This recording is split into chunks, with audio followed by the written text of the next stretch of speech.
I just wanna make you mine, mine, mine, mine, mine, mine, mine, mine. I just wanna make you mine, mine, mine, mine, mine, mine, mine, mine. I just wanna make you mine, mine, mine, mine, mine, mine, mine, mine. I just wanna make you mine. I just wanna make you.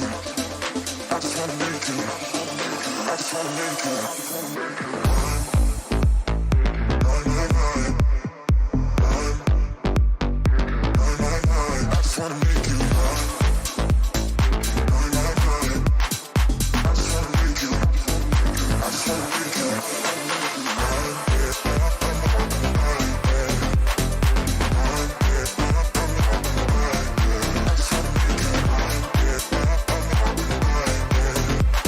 I just wanna make you. I just wanna make you. I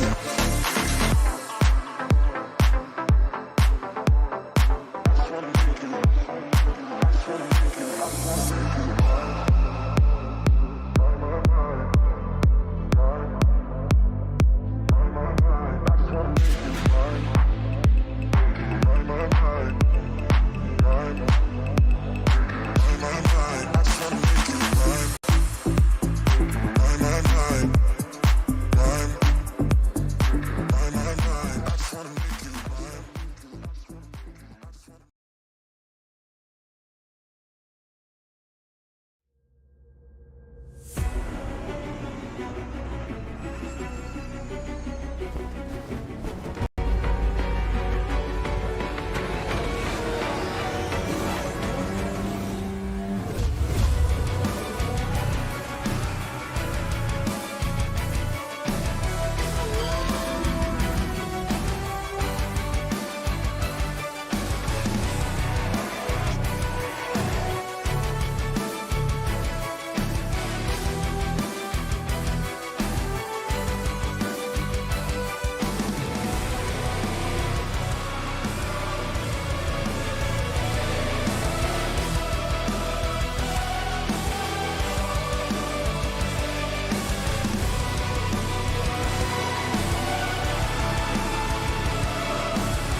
Okay, Yeah, sounds great.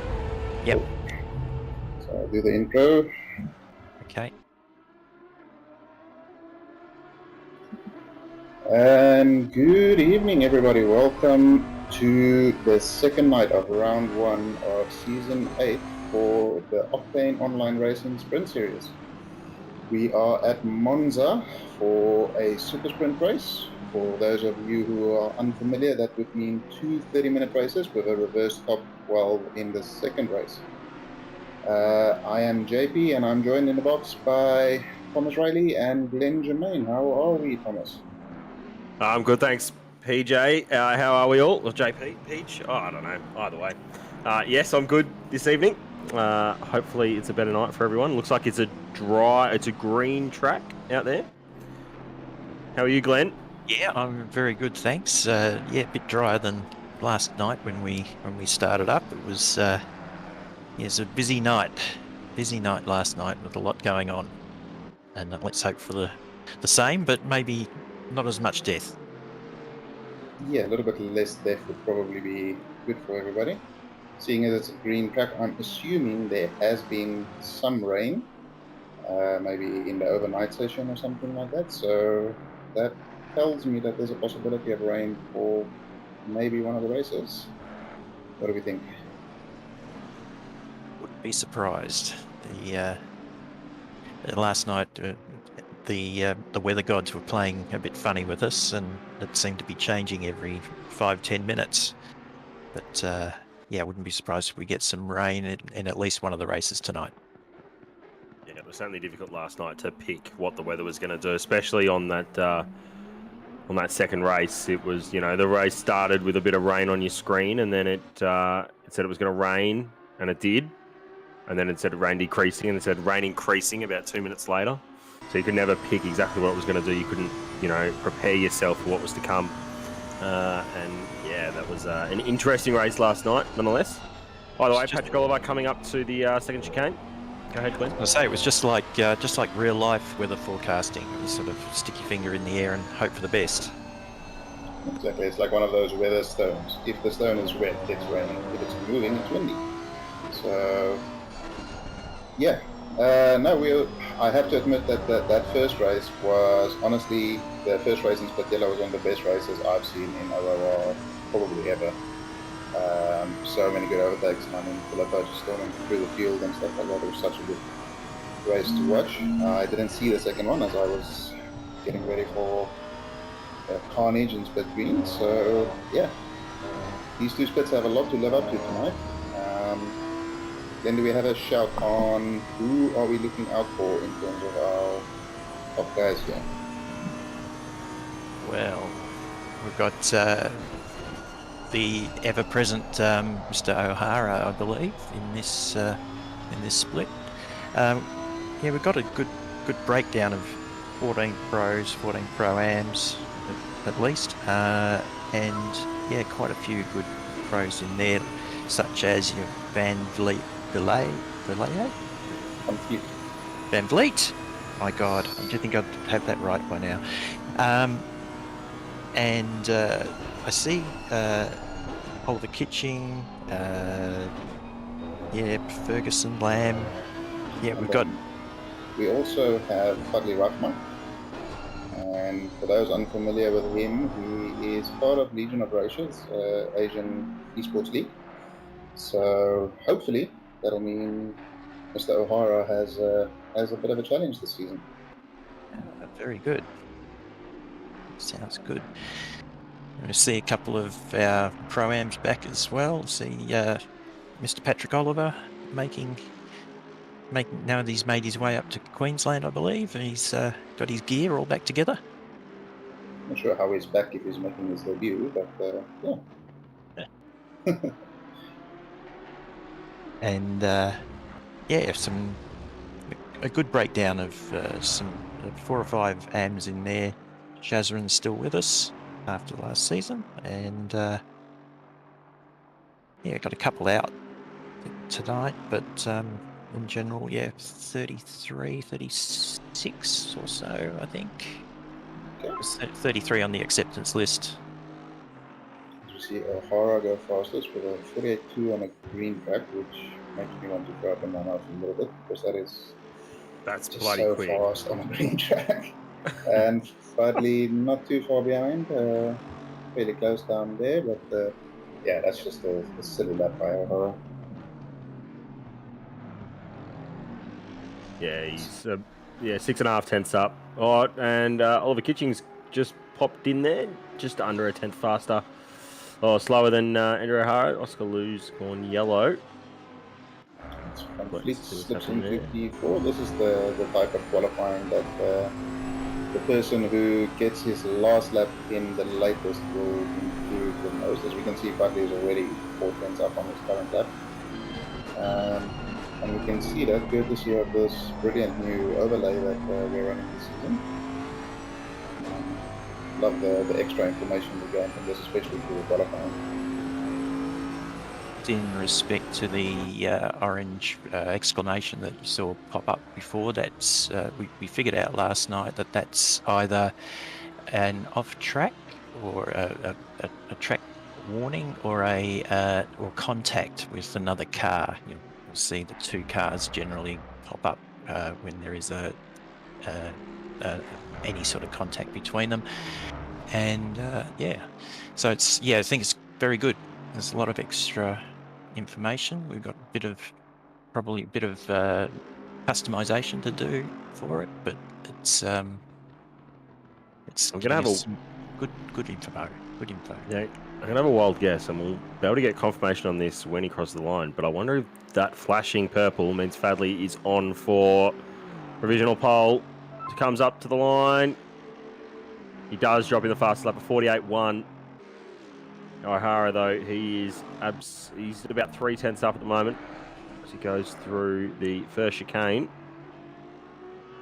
Here he is here, coming around Curva Grande. So he had a little bit of a cool down lap the last lap round of 49.1. So Fadley is also going to give another shot here.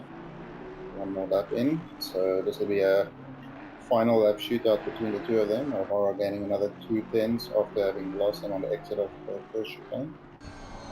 I don't know, these chicanes until now, with the amount of laps I've done here, still absolutely baffle me. With you feel like you absolutely nail it and you lose 2/10, and then the next lap you go in like a complete moron and gain 4/10. I just don't understand how they work. There is a door to Narnia through them that somehow makes you go quicker. It's just me. It happens to everyone. I say, oh, and the track right at the last moment has jumped from green to fast. Yeah, you can see Andy is taking advantage of that. He's already half a second up, which is going to put him well clear. See, Sanjoto is also, he's lost a little bit of time there now. But let's see if O'Hara can nail the Parabolica, which it seems as though he is doing. This is definitely the winner pole. And Fadley is not improving enough, I don't think, although I say that in the game's another thing. So this is going to be very close at the end here. And he's gone 47.7. Sanjoto sneaks into the top 3 there. Fadley in his interestingly coloured Aston Martin. I don't think the head of Aston Martin would be particularly happy with that colour on him. On an Aston, but it actually doesn't look too bad. Oh, sorry, this is Lucas Burson. He is 8/10 up, which is going to put him into P2 ahead of Rocknott here. And he does, yes. By the skin of his teeth. That should be everybody done with their qualifying. And again, the last person to cross the line is pretty much, well, almost last has crossed the line and has jumped most of the field. Lucas has done well there. Yeah, so it seems as though the Aston isn't particularly strong around here, but Lucas and Fudley are very strong around here, so they wringing the socks off that car. And I mean, Andy can be put in a wheelbarrow with a flat tire, and he'll probably be up near the front anyway. So yeah, this should be in for quite an exciting race here. Yeah, only about 5/10 between the top 6 or 7, so room for a good one. Yeah. Well, can we have a little panning shot of the grid so we can see if there's any stinkers liveries? I mean, so far the ones that we can see aren't too ugly. Although that Lambo with the yellow wheels is maybe questionable, but and we see our only M6. Yeah, okay. Focus on that because that is very ugly. The blue wheels really do it. Yeah, just to top it off. It's the cherry on the proverbial cake. Don't want to say cake because cake is nice. Yeah, it's pretty ugly as well. Who is that? That is. And then there's a very colourful Aston right at the back there. Oh, and it's just been pointed out in chat, we've got rain in 30, which means it could be anywhere between 15 and 30, 10 and 30. Yeah, so I think we might see similar conditions to race 1 in Split Yellow yesterday, which will be quite exciting. And as we just go through chat quickly, say hi to everyone who's in. Matt, Sembagden, Iman, hi Jan, Moritz cheering for the debutant, JC is in. And Zambezi, can they beat your livery? Yours isn't that bad, mate. There's definitely worse than that. And then yeah, basically pointing out the weather. So yeah, really looking forward to seeing how these top three give each other a go. Who are we putting our money on, boys? Thomas? I'm going to put my money on Andrew O'Hara to hold off the two cars behind him. Those two Astons actually don't look too bad, although I wouldn't pick the pink rims, I don't think. On Lucas Burst, I wouldn't pick those pink rims. But otherwise, certainly two mean-looking Astons. Yeah. And you, Glenn? Is Andy safe bet, or are you gonna put your money somewhere else? Well, no, not after looking at those times in quali. I think he's in for a bit of a hard time up front there, which should be great to see. So I think the one problem that that the Astons might have is, as we know, the starting procedure of the Aston, where the turbos take about 4.5 days to spool up. that's true. And the Audi does launch fairly quickly. So yeah, there you go, Damien. Now you can see the car emblem on the tower with Malak's favorite Bentley logo.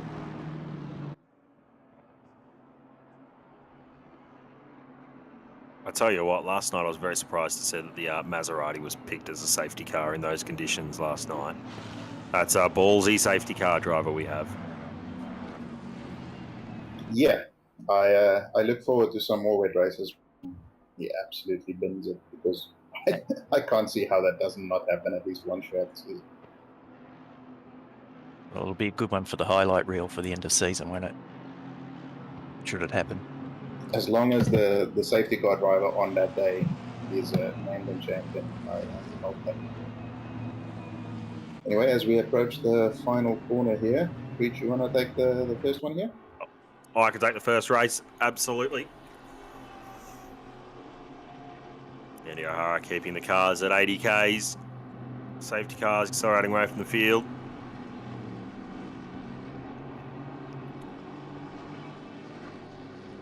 It's quite a difficult starting procedure here at Monza. You just want to get going. You feel so slowly on that. It feels so slow on that formation lap. And he's sat at 80. Cars are just banking up behind.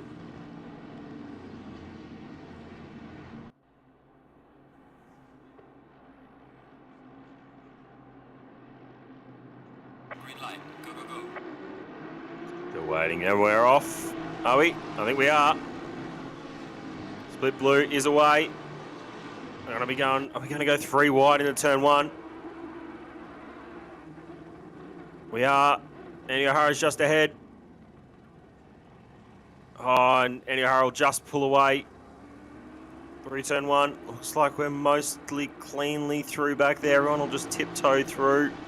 Bit of contact. Lots of contact. Here's Nick Rodder here in the GTR. He's got Mitchie Weston next to him. Curva Grande. Over the inside line. Up into the second chicane. Lots of 2 wide. A little bit of a move there from that Honda.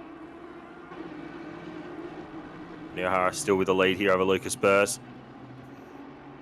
Archman in behind him, on Judo, Kitching, Lamb, Van Vley, Phillips and Lou. That's the top 10. There's a yellow flag at the second chicane there. I see somebody went around because he's going fairly slowly. Patrick Oliver's been punted at the second chicane. It's not the ideal debut for him. Did somebody start from the pits, or is this one car who struggled right from the start? I think there might have been one, yeah. Harvey in car 86. Okay. I forgotten to press drive or had some kind of issue, but yeah, maybe him and Patrick Oliver can have a nice little race in there and there. And O'Hara already almost a second clear. That'll put him outside of slipstream range, which ideally is where person Rahmat would want to be. See fellow Kovacs member here, Michael Babb, in his sprint review, moving up from the rookies in the Aston. Under fire here from Benjamin Piper while they're both trying to attack Oscar Lou. This is going to get spicy into T1. Everybody's staying nice and safe. Bit of a sin, but nothing too serious to contend with, and all through safety. So overall, that was a fairly clean lap one, I have to say. I don't think it was. We've got 27 who's stopped at the chicane. Can't quite work out who that is. We'll find out in a sec. Oh, they're stopped dead. Oh, they faced the wrong way. Jordan Finch in the Lexus. Maybe got a little tap on the rear into there. That looks like a tap before the braking zone, and maybe a wheel dip onto the grass or something where they were standing. Not the ideal thing, but that is the benefit of these super sprint rounds that we have, is you get a second chance in the second race. As I mentioned in the intro, top 12 from this race will reverse. So currently Michael Babb is sitting on provisional pole for the second race, and then everybody from 13th on down will get another shot at qualifying. So when you have a bit of a nightmare in race one, you get a fair shot at having a good crack at a good result in the second race, which is always good, especially at a track like Monza where incidents are fairly common. And we see Nick Rhoda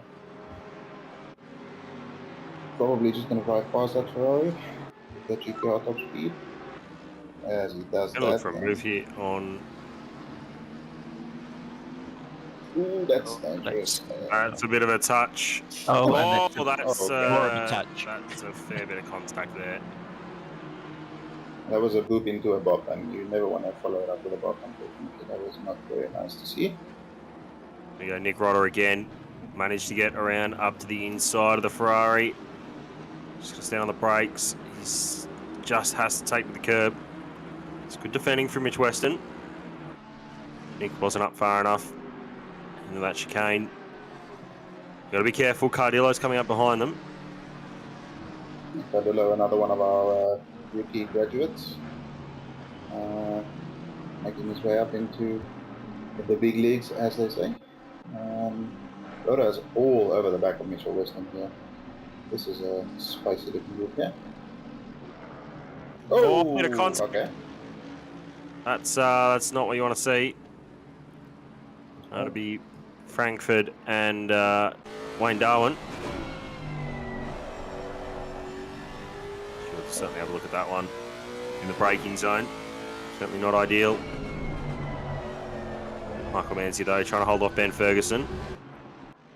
Mans goes a little bit wide. Grabs the grass. He's going to be sitting duck here up into Ascari. And the Lexus is never sitting back in a straight line, unfortunately. I think we get an exit like that. It's certainly not ideal. No, for sure.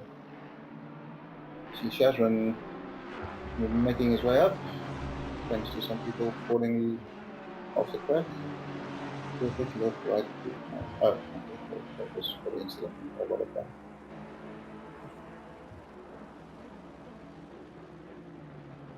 So yeah, there's quite a lot of action in the mid pack here. Seems as though the front seems to have settled down a little bit at least. I believe P2 and 3 might have just swapped spots, but Andy is now 1.6 ahead of second. So you're oh, hang on. Yeah, just grabbed some of the grass on the outside. Makes contact.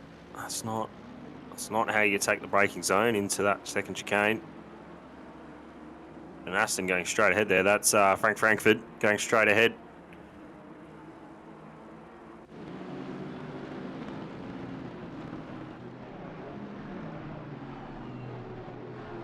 Yeah, so it'll be interesting to see. Ooh, that's a nice little drift around there.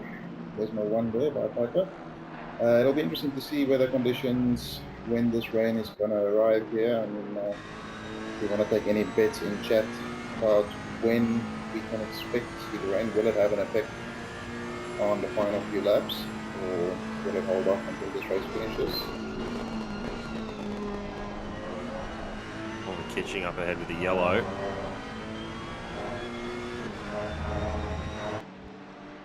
Low on track. I just had a bit of a moment at Ascari. Able to hold position there though.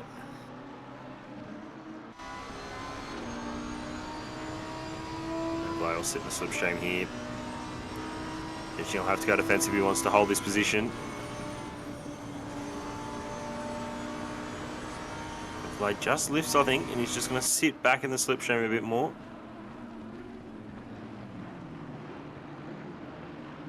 I think Van Vliet knows that he's maybe... Ooh, that's very late on the race by the Bentley, and he pulls it up. Very well done there by Oscar. Some good heads-up driving too from Lucas Dowd, just to not take completely the apex. Yeah, great awareness there. And I think, if I'm not mistaken, I think Lucas Dowd is the only BMW M6 in AP, is he not? Again, can confirm, but yeah, as most people are aware that the M4, when released, it was ever so slightly overpowered, and therefore it was chosen to not partake in this season until they adjusted its BOP a little bit. So yeah, it'll probably be in the next sprint series, as the BOP should be a bit more balanced by then. But yeah, unfortunately, BMW lovers are stuck with the old M6. I think there's just possibly one other M6 in the AP series, but certainly thin on the ground.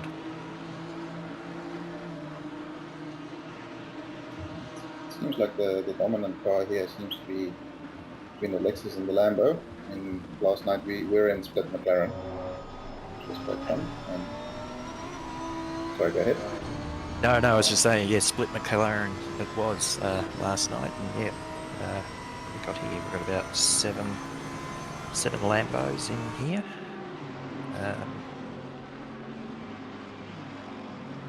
And about tonight five Astons. Yeah, but this is a very strong track for the Lambo. But for those not aware, this is also the first season that OOR is actually running with custom ballast. To balance it out a little bit, there are some cars that are significantly better. Ooh, that's a great send there by Lachlan Nichols into T1. Pulls it up nicely, very clean overtake. So you see a nice thing go over the chicane instead of through it. But yeah, as I was saying, for those not aware, that ooh, ouch, that is a very second-hand looking Bentley. That is Oscar Lou, who must have had a moment all on his own, and I think it was Rhoda who was unable to avoid him.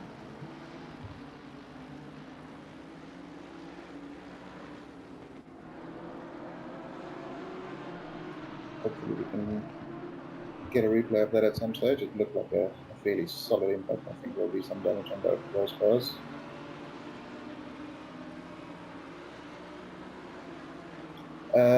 But yeah, just to finish off the ballast points, so cars get different ballast per track as determined by the guys from OOR, as 26 did, 26 myself. As you see, Oscar Lou here, does he get a little tap? No, oh, he just gets a little boot on the Lexus, and then Rhoda had nowhere to go really, and just flicked. Bit of an interesting contact by Nick Rhoda into there. But by the way, we race on. A little bit of a battle here for 28th and 28th through to 31st. You see Patrick Oliver on his attempted march back to the field as well, making up 2 spots. Having a nice little battle here with the Golf liveried Audi. It's probably one of the best pulled off Gulf liveries I've seen in the last couple of rounds. Yeah, it's actually quite nice. That was a great move by Oliver around the outside in P1. They're very light on the brakes. But pulls it up.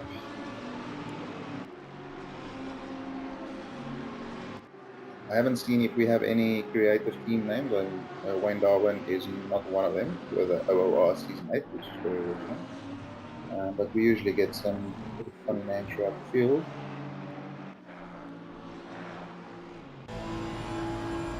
This is Charles Clark here, who's stuck with a Honda from last season. Did very well in the Pro-Am class and got into the finals with a car that many consider not to be the strongest in the field. So we'll be looking at getting past Bappia to get into that provisional pole position for second race. Bradley brings in the fastest lap there of a 47.4. So it looks like quicker than their qualifying times. It's 2.5 to O'Hara in front, but he's got to defend from Lucas Burst behind him. It's a nice little battle here, though. I think we're going to see a nice little ding-dong battle throughout the season between these guys here, because all three of them, O'Hara seems to have the match of these two today.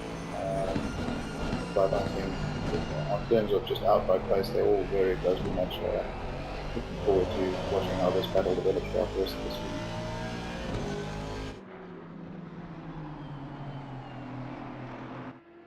Also, shout out to Williamson Giotto in P4 in the Merc. He's the top running Merc in this split by quite a margin. Running great pace, not too far off the leaders. So he's in with a shout if Mr. Burst and Rahmat get a bit too cozy with each other. He's still in with a chance of getting a podium here.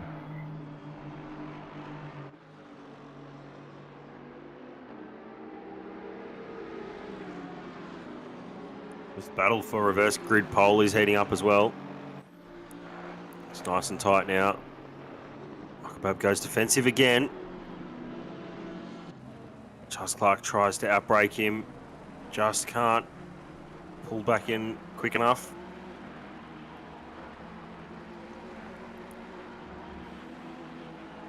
Yeah, there's one thing we've learned over the last couple of days. It's side-by-side through Ascari is not recommended, I would say. It doesn't end well for whoever ends up on the outside.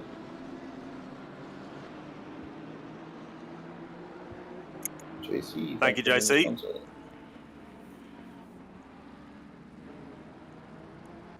Oh, that's a bit wide. Oh, I think there was contact back there. There was. Cardillo's involved. Bob now takes the spoils. I think Prenata, he just lost the rear on entry. Joe Spencer just managed to hold on to the rear as well. But Nick Rodder's coming. He's got a bit of damage, so he's not going to have the top line speed. He's going to have a bit of drag.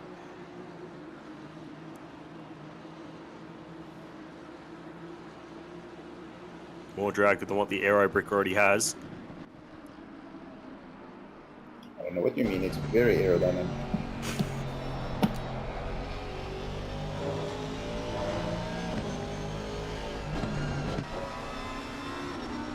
Yeah, as JC pointed out in his sponsor, it's quite a few people watching and not a lot of people liking. So if you don't mind, just scroll that little finger or mouse over there and click our like button, please. As Clarky has gotten past back there for the provisional reverse grid pole.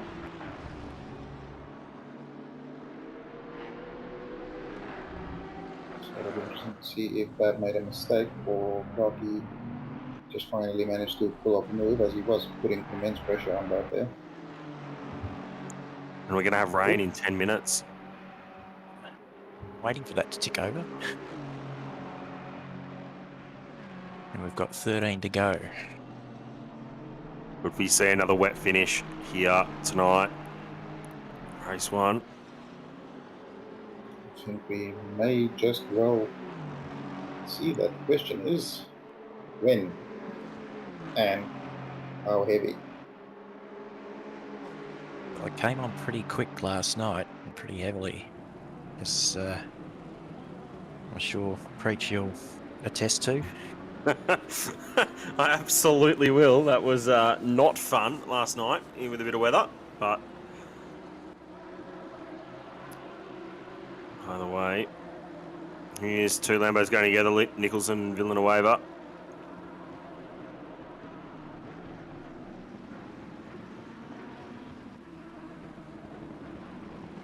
Oh, here's a move from Frank Frankfurt on Nick Rodder. Oh, there's a bit of carnage back there. Okay. 7.5 minutes into the race. There's more carnage. Well, probably one of the closest battles we've got. A bit like a DRS train. So Joe Williams pointing out that the weather changed as we see what happened here. Anybody miss a braking point?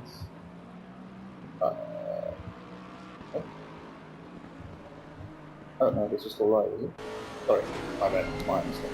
I thought that was replay. Yeah, he pointed out that the rain started, or the rain kicked over with 14 minutes remaining. So last 5 minutes or so, we might get some moisture.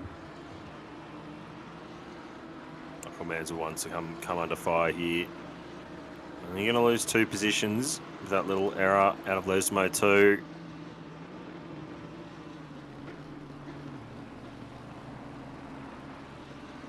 Ascari has claimed many victories. Oh, as it almost claims Mans there as we see Roda goes wide. I mean, yeah, what I meant to say was, yes, Ascari is dangerous, as proven by that.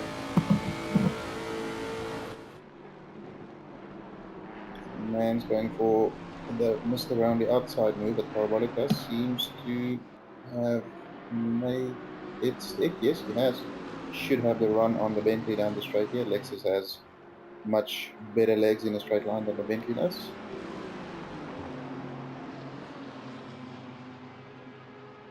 You see an Aston there who's at Frank, but he's getting interested in joining this little party here.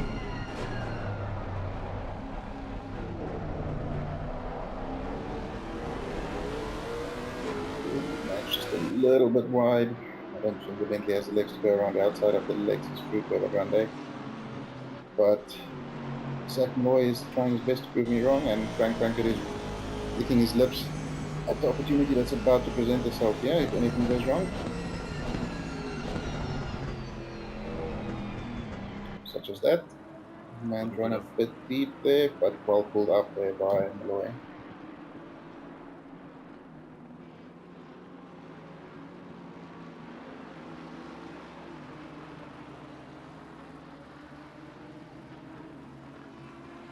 Pat Oliver here, absolutely on a charge after his lap 1 unfortunate incident. The Bald Eagle Freedom Machine.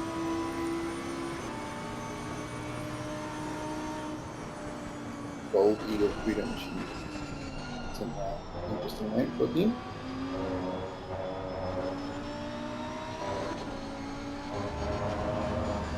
So a couple of these drivers will be looking up at the sky ever so nervously, waiting for those first drops to just potentially spoil what is a fun race at the moment.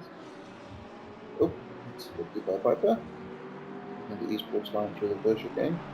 Oh, I think I just saw someone who clicked the curb. There's a car. Oh, it was just lap car in front of Andrew O'Hara in that bottom screen, who just grabbed some of the outside grass under braking into Lesmo 2. Australia a little bit. Oh, good battle here for the Ferraris as well between Weston and Piper.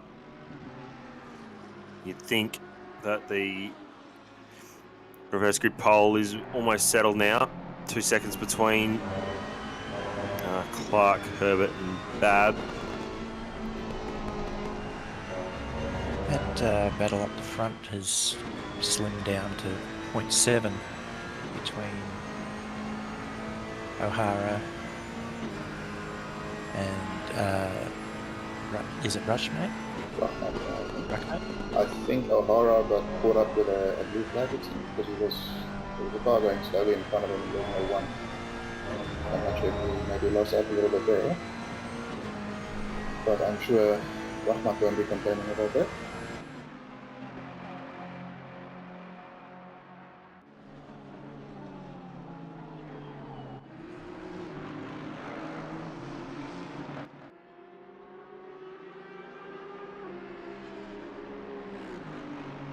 Although it does seem Andy and started bridging that gap a little bit again. Yep. Good to see Van Bar running in the top 10 as well. He's in the Aston this season with a bunch of Lexus. I think he was in last season. So he's doing well. Van Fleet and his teammate Herbert are again running in the top 10. So all the familiar faces where they normally are, with a couple of new faces sprinkled in. The replay to what happened here with O'Hara. So with Bentley in front, has he gone for a move? Oh, that's not as bad as we thought, but I wonder if he went for a move on the car in front. Not sure who that was. It was just a bit of a mistimed rejoin, really. Battle here for 13th. He's warmed up quite a lot now. And perhaps seems to have fallen off the pace maybe a little bit. He's pulling back towards these guys as we see Piper flashing there. I'm not sure if Weston maybe did a move that Piper didn't quite appreciate, but yeah, these guys, you can't separate them, so it's going to be a fun final 5 minutes for these guys. Andy O'Hara goes quicker again, 47.4. Showing there's still pace out there. Track temp stayed the same. Emmons just dropped 1 or 2 degrees at the start of the race. But 6 minutes to go. How far is this rain off? Does Matt Lamb have the fastest lap at the moment, or is that... I think that might just be a slight graphics issue. A little bit of tuning to do on the broadcast. Yeah, I think that's glitch. Ooh, that's deep on the brakes by Weston there. That's going to allow Piper a chance to get through. Weston will have to let that go. I think Bab will appreciate that. That'll give him a little bit of breathing room. As JC pointing out, this is a one-off Italian livery for Weston there. He likes it. I'm not sure I'm a fan, but to each his own.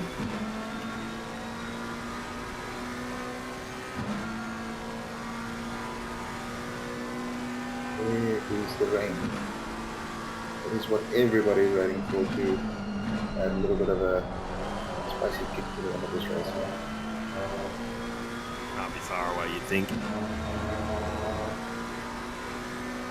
Far away, or maybe the new changes to that forecasting weather modes that they've done with 1.8 as well might throw a bit of a spanner in the works with expectations on when it's going to rain.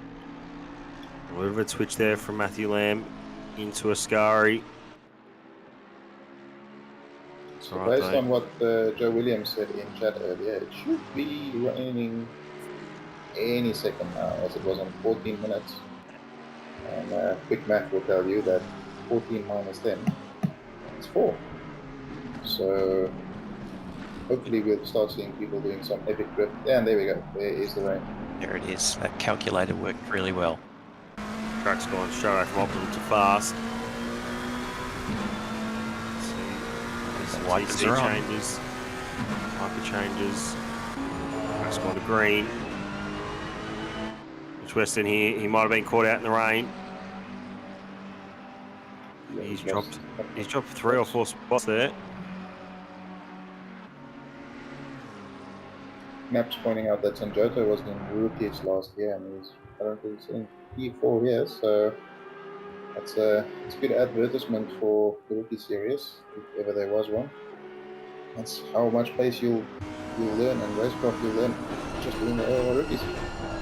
For those who are thinking of signing up, the track has already gone to greasy, so it's developing fairly quickly. I don't think it'll be too long until you want to start avoiding anything that looks like a curb, as Weston has found out. Weston and Ferguson have had a bit of a coming together at Curva Grande.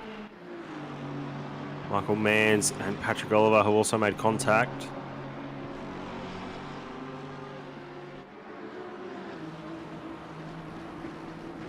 A little bit of damage on the front of that Lamborghini. I think that is Ferguson, who was involved with this thing. Yeah, I think it was. Lamb now right on the back of Sanjota. This is going to be a fun last few laps for the two of them. Lap times seem to be about 2.5, 3 seconds slower at the moment. Yep.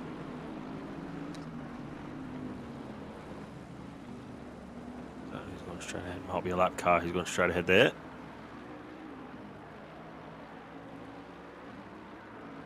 Well, that gap at the front is down to 1 second.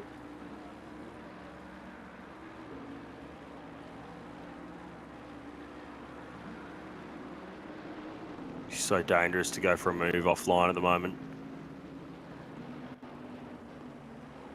Still a little bit of a dry line out there. C-Lam's still with 2TC. We're doing a little bit of throttle control.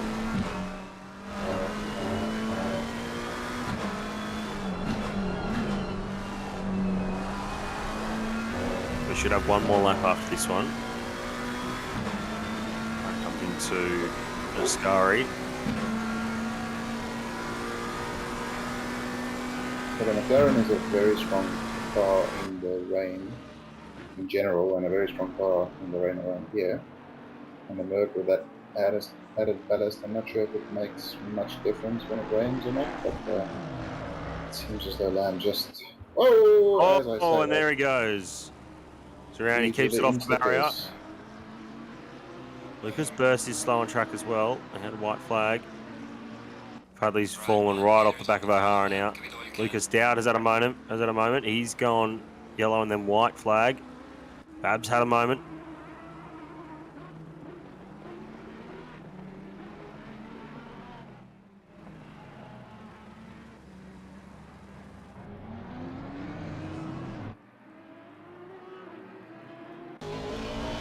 Yeah, quite a lot of excitement going on around here. Yeah, JC pointing out Chaz has popped into the top 20 with everybody each falling off the road at the moment. Yeah, up 15 positions, that's good. Dylan Waver in front of him is up 14. Might be some of our biggest movers. Ooh, that was a bit deep. That might be a warning, but as Burst does exactly the same thing, so it seems to be the Aston line for this. Somebody is on an alternative adventure line on the outside. A lot of cars. Western. Certainly a lot of cars going wide. Lots of white flags out there. A lot going on now. 959. Not sure who that is. Very slow out of the first chicane. Got a car around at Ascari. Ooh, that was a sideways flick, so is that not the man's, I think? It's slow Lambo in front of right here. We want him to move as quickly as possible. Let's get through that. Not too bad.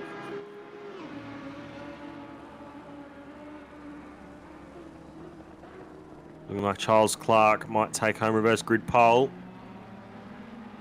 As we Does said, he get through here? Past Simon Phillips. And somebody in the front has dropped down a little bit. By the way, Andrew O'Hara is going to go from lights out to the checkered flag, leading this race, and he's going to win the opening race off Split Blue. This season, Ratchback comes home in second. Lucas Burst in third. There's a good battle. Oh, nice lap car in front, never mind. Sanjudo manages to hold on for P4, Kitching P5. Matthew Lamb after his spin. He's going to hold on for P6. And Vliet's going to follow him across the line. Good battle here. Babs back into reverse grid pole. He's going to hold on to it. Then bar down to Herbert. Simon Phillips had a bit of a rough end to the race. He dropped a couple of spots. Yeah, looks allowing like it. Babs to steal that pole. Time for this Ben Piper. We got Cardillo here who's just having a bit of trouble through Ascari. Track's just gone to damp on this last lap. Just got to bring it home now. He's got a bit of a damage. He's got a lot of damage. That is a very damaged McLaren. He's steering that car, but it's not steering on the steering wheel. It's steering itself. What do you mean? That's not how the steering wheel is supposed to be, or? Oh, I don't think so. Ben Ferguson is also very slow. He might have had a moment there as well.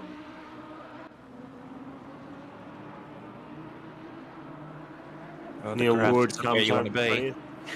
No, certainly not. That'll be Frank Frankfurt. He'll lose position to Pat Oliver across the line. Great recovery by Pat Oliver there.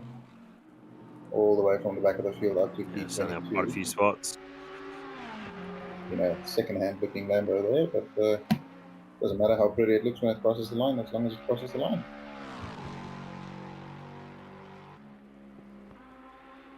Polish it up and get it out there for the next quali. That's it, let it off out. Seems as That means though that Nathan Harvey. had so good. Yeah, I was just going to say. Nick Rhoda must have had some dramas there. Ben Bleed here just doing an in-lap as the rain comes down even heavier.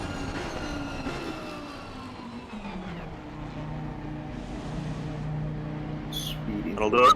Put yourself disqualified, unfortunately. Oh. That was a fun little race. Not sure all the drivers will agree, but yeah, overall fairly clean. And we'll just wait for this session to tick over and figure out who's qualifying and who's not.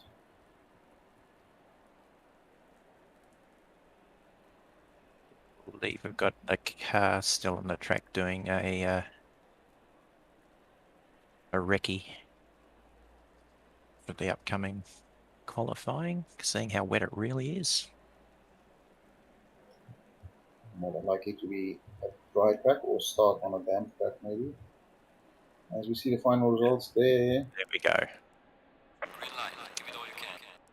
Look at that. Rain stopped.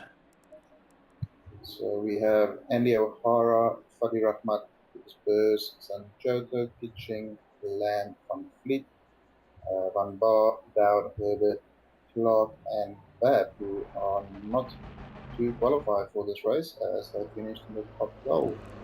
2 Pro-Am races in there with Van Bar and Dowd in the top 12, and then Bob now, Mr. Noski in third, and then in the AM class we have Ferguson in the Ferrari, Shazran and Stuart Matthews. So, as the drivers who finished P13 and down will now go out to do another super quali for 8 minutes, and that will set the grid from 13 down.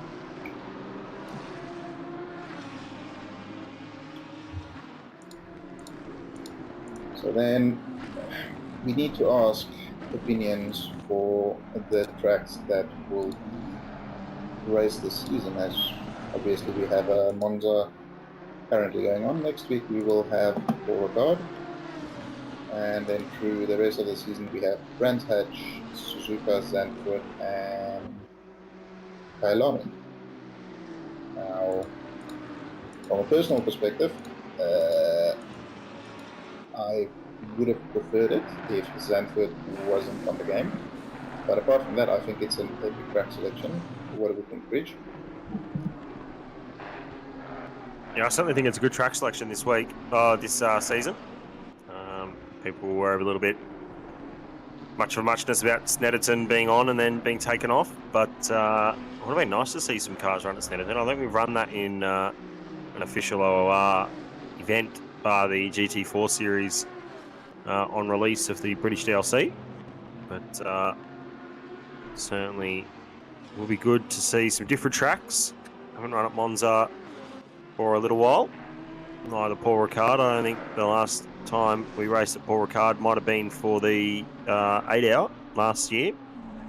Yep, So, correct. And interestingly, Paul Ricard will be a 2 pit stop race, if I'm not mistaken, which will top race.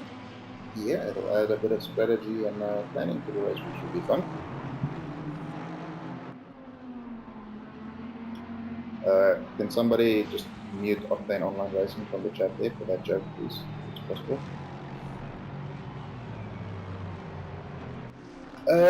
CJ, Zandvoort is great, but I'm in the Lexus, and the Lexus is very crap around there, so that is my why my opinion of it is not too happy about it for this season. I quite enjoy hot lapping it in general, but yeah, it's not a great racetrack. As I say, very difficult to overtake. Which, to be honest, apart from Monza and OOR, and maybe a little bit Kyalami, Brands Hatch is nigh on impossible to generate a proper overtake without somebody making a mistake. Suzuka is very hard to overtake, and Zandvoort is pretty much impossible to overtake. So yeah, it makes for very good close competitive racing as people pile the pressure on to try and force mistakes. But it'll be interesting. As far as I know, Malak, can you confirm Brands Hatch is a super sprint? And if that is the case, can everybody just give a middle finger emoji in the chat, because that is just pure evil.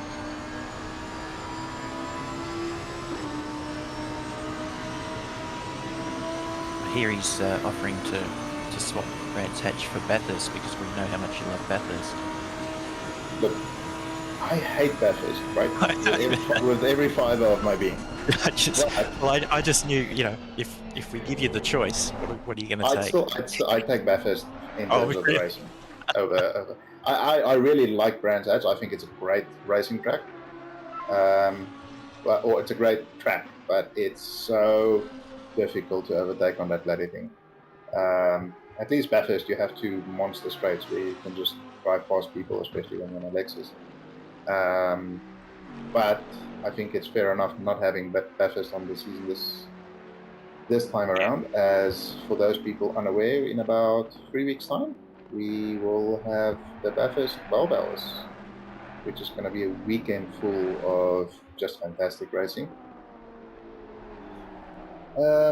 So yeah, that'll be enough Bathurst for, well, I mean, from my perspective, that's enough for the year, but from most of the Aussies' perspective, that's probably just a normal weekend. So yeah, I think it'll be an interesting season, especially with the ballasts being applied now. The fields seem a bit closer, and car seems maybe a little bit less important, and driver skills are playing a more important role now. So yeah, it'll be the cream will rise to the top, as they say. True. And how do you find the Lexus versus the famous old Bentley? Well, I mean, my basic assessment is it's a Bentley that is shit in the corners and fast in a straight. I mean, I can do, it's the same in terms of pace for me between the two, but the Lexus is just, it's a little bit easier to race with just because you have that extra oomph down the straight. So you're not so intimidated when you see a Lexus or a GTR in front of you, because you'll still be able to overtake them. But yeah, it's good fun. It's just a shame about deliveries, you know. If it was a bit more customizable, that would have been fantastic. Doesn't matter what colour they are as long as they go fast. I think that's absolutely true. But looking at the lap times here with 1.5 minutes to go, Simon Phillips is on top on a 48.8. Cardillo is on a 48.9. He's just slid into P2. Oscar Lewis P3 on a 49.1. Sean Bubb now P4 49.3. Zach Malloy 49.3. Only 2,000 slower. On board with Simon Phillips here. Just seeing him. He's just about on his delta. Just a little bit slower out of that second chicane.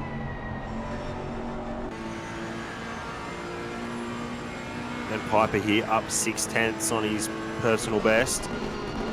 We jump up the fairway. Oscar Liu is on for provisional fastest lap, provisional pole, which will be starting 13th, but you get the drill.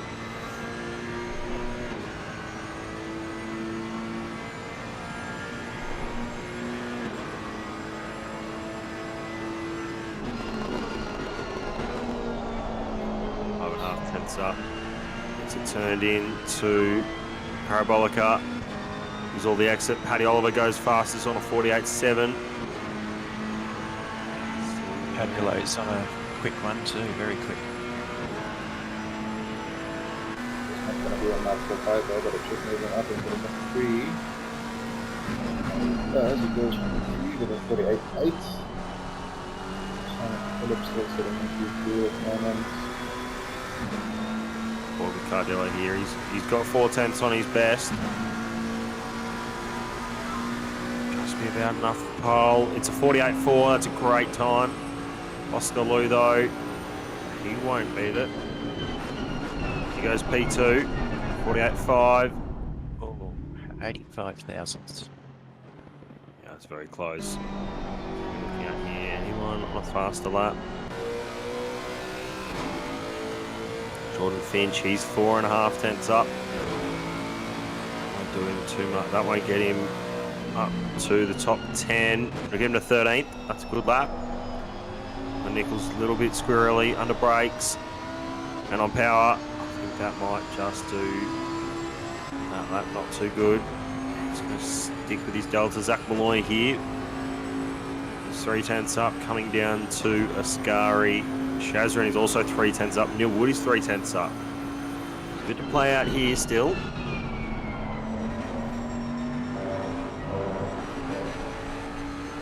Just all that curb in that Bentley. Absolutely loves it, and he goes wide. So that'll be his lap done. He pulls it off in the dirt. And we've got Neil Wood coming across the line here, trying to boost some positions. He stays 20th. It's a shame for Zach Malloy. He was on a really good time. He was going to be up in the top 3. Yeah, so just to clarify for those who are tuning in and aren't 100% sure how the super sprints work, that qualifying was just for the drivers who finished P13 and down in the first race. So that sets the grid for them, and then the top 12 from the first race will be reversing. So unless you don't know what reverse means, P1 will start in P12. And so on and so forth. That makes it a good little challenge for the winners of the first race to try and battle through the field.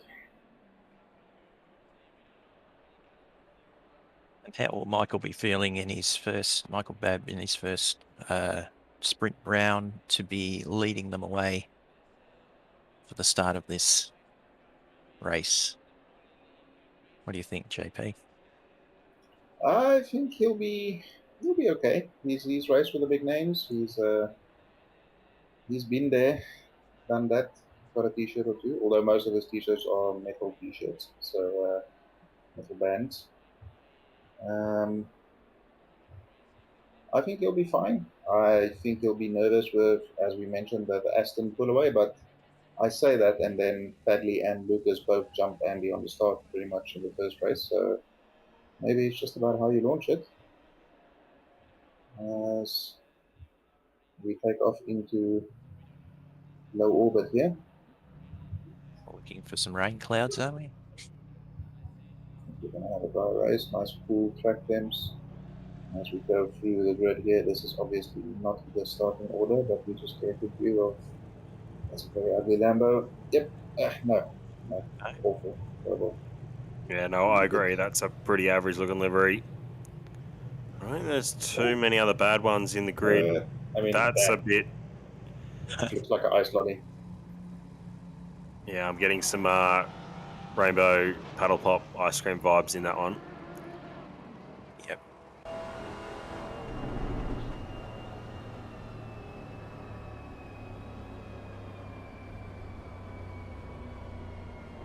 As we see the Maserati, as Malak has said, probably the best sounding car in the game. I disagree, just because of the Lexus, but the Maserati is not far off.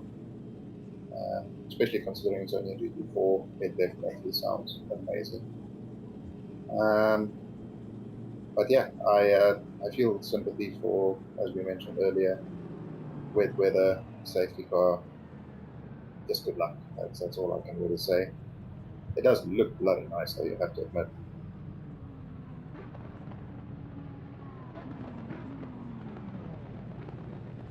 But yeah, Now, the race director will be lining up the grid. I think they have already foregone their study. Somebody in a Lambo there does not quite understand the whole principle of form a line. So yeah, form the squiggle.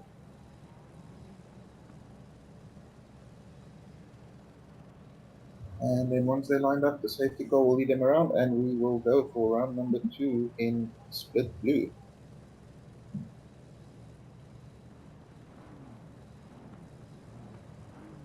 Turn So, 1 will be incredibly interesting this race, I think. And those three who were sort of five seconds or so up the field at one stage before the rain hit.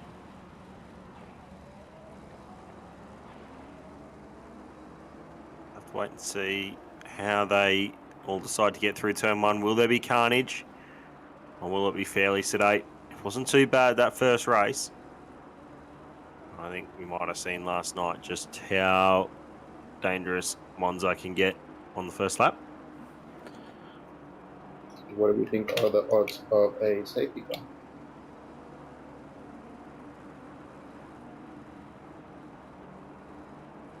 I'm going to say 80%.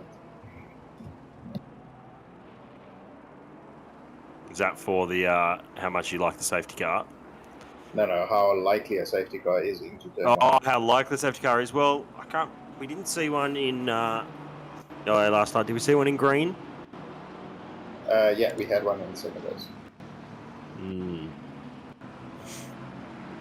So, what's that? That's 25% chance across those 4 races of seeing a safety car. It's not wet. There's still plenty of sunlight, mostly.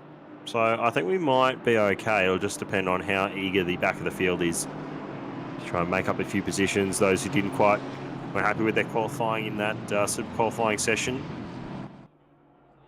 I think the fact that it's dry is even more dangerous because it's an optimum track. People expect grip, so they're more willing to do those little sins.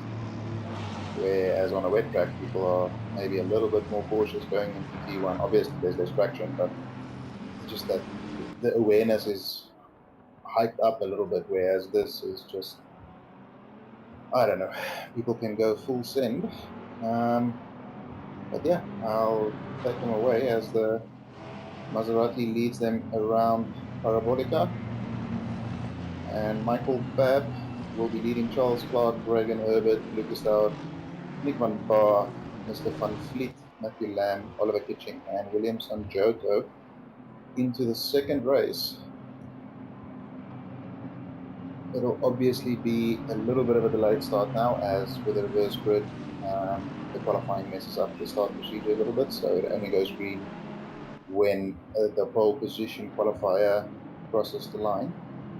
So always a bit nerve-wracking when you're the one leading the pack away here. Not quite sure when it's going to go green. You have to maintain 80 kilometers an hour. Make sure not to speed, because that'll give you a penalty. But they should be going green right about now-ish. There they go.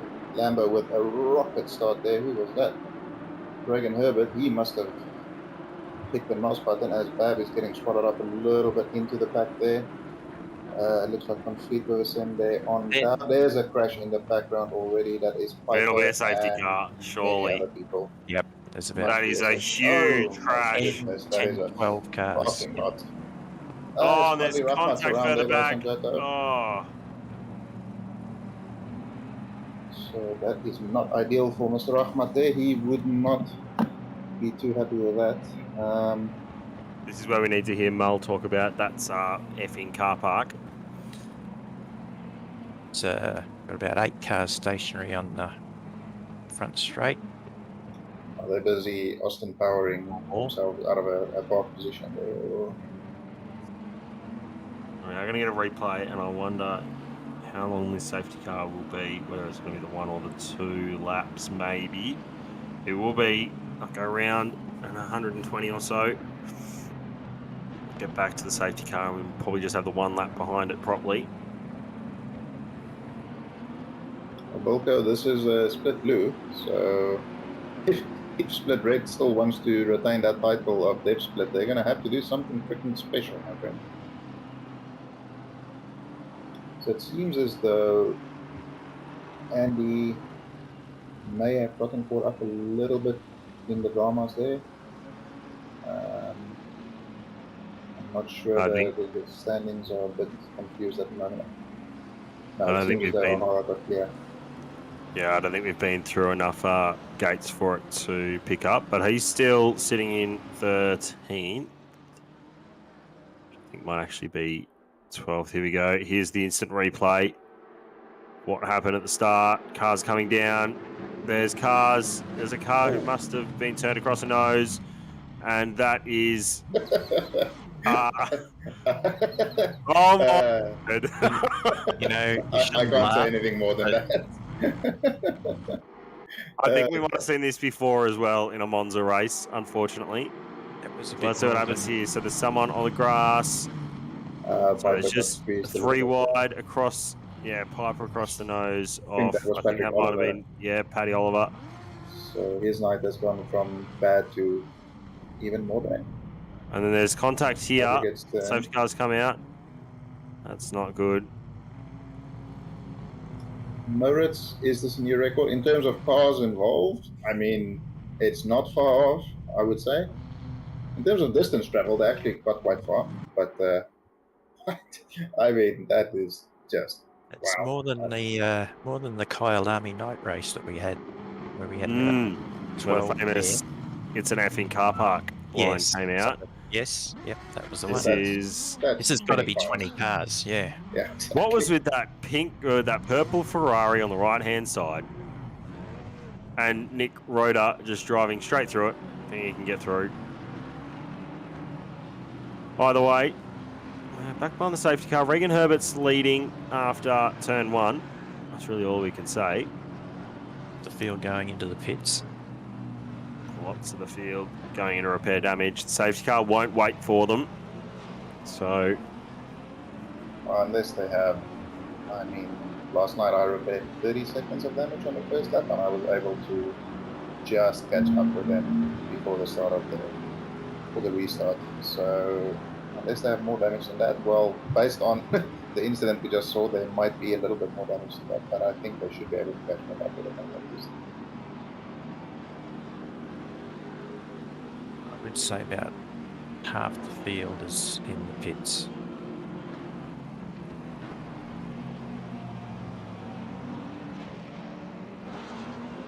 Yeah, that was, I mean, kudos to Regan Herbert on that start at the beginning of the race, because he absolutely nailed it. Hopefully I don't have to eat my words when it comes out that he jumped the start, but he absolutely nailed the start. And Michael Babb, I'm not sure if that was just Aston things or maybe just a bit of a slow reaction, but he got swallowed up into the pack a little bit. Luckily got through clean. There's a meatball flag being waved there, so somebody must still have some damage maybe? Or somebody doesn't have their lights on. Probably more likely someone doesn't have their lights on. Somewhere through the grid. So not the safety car, he's got his on.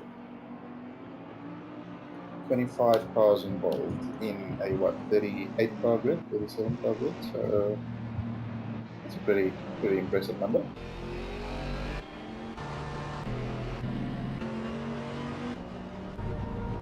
See if he doesn't have their lights on. Or if it's lighting, or is it maybe some damage to a car? See the field trying to catch up. There's still a couple of people coming out of the pits. I get a distinct feeling that safety car might be doing another lap here. Of course, we don't have the communication, but there's a lot of cars that are still exiting pits and catching back up. So, just I think we might have another lap. Fairness and safety, there might be one more. Yeah. Gives us a good little time to just admire how beautiful this game looks, especially at this time of in-game time. Yeah, the reflections of the road, etc., are really good. It's always so Yeah. nice when you follow closely behind a car and the reflections off the wing and stuff like that. It's just the little details just make it. Yeah, I think 1.8, a little visual adjustments they've made, certainly make the game a lot more visual and engaging. But also the fact that, they've added out of the DLSS and FSR, so some little performance modifications. What is going on there? Is that a... That car.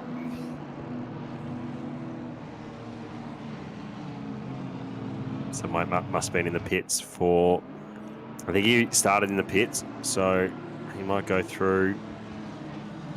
Be the only one I probably would think who's doing his lap down. Here we go. Michael has decided that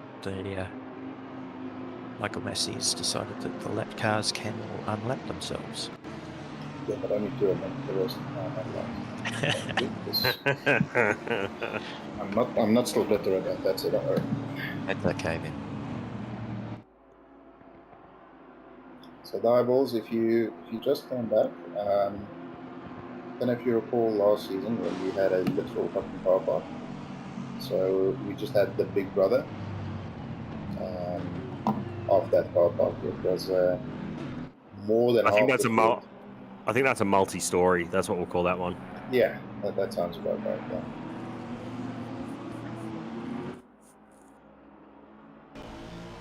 And early in the season to be getting the highlight reel filled up. Here we go. We got on board here. Aston. Last car on the grid. Oh, and there's just oh my word! There's nothing you can do in that situation. Well, I mean, you don't have to do that extra little boot, but apart from that, it's okay. I think for him, there's nothing you can do in that situation. We're still in the topic of F1. Whilst we're still on safety, I might just plug. We've got our F1 Legend Series coming back this weekend as well. It was a great week out on Sunday at Austria, and we're to Australia on a track known for its great overtaking, but has a place in all our hearts. Safety car is coming in this lap.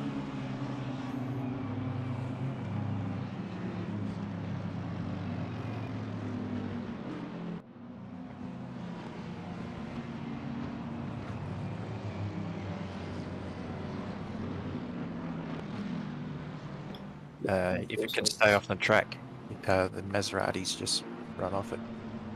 Have a great day. What happened here? Did somebody... Schumacher? Oh! Ulu! Oh, That's good there's news. No. George. George, where are you going? Vying for style points there, unfortunately, don't get any.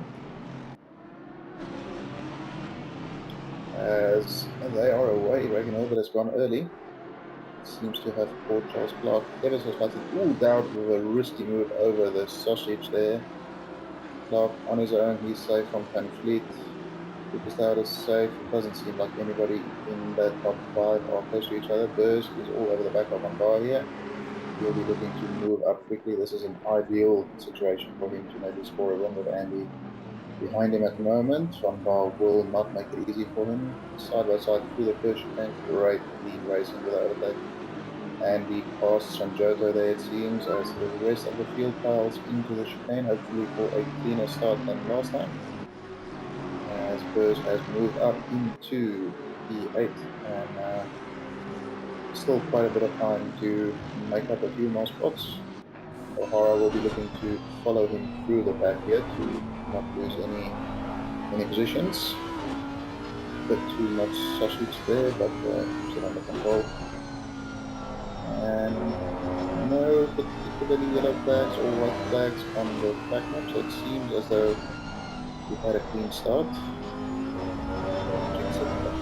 Or a clean restart, I should say. But yeah, Herbert is leading the pack. I think he'll be trying to build as big a gap as possible to make it as difficult as possible for Burrs and O'Hara to chase him down.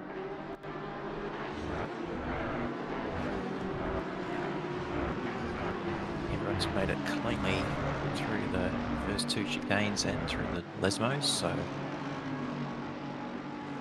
very good. Car here, right on the back of Nick Van Bar. We're just going to sit there still all the way through until braking zone for turn 1. Go hard with the incredible race smarts. As well as the pace, we'll see how far through he can get. Burs is on the back of Matlan and Kitching there, who are in each other. Ooh, there's a spice little better going into P1 there. Who is that involved? That's bad. Lamb, Kitching. O'Hara with a move done on Van Bar. He moves up to P9. Everybody gets cleanly through turn 1. I think that got past Kitching there, it seems. Lamb is still behind him. So, yeah, they're trying to make amends for poor starting up, trying to move back up to the field here.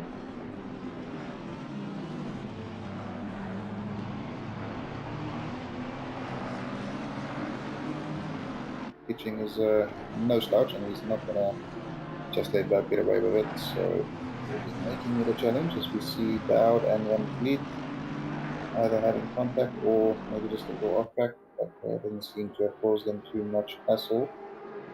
Sahara, Burs and Lamb, they're all very, very close to each other. Burs seems to have gotten the right one, and Lamb here will Lamb the bend into the Ascari. He does not, and Burs just pretty much drive past him.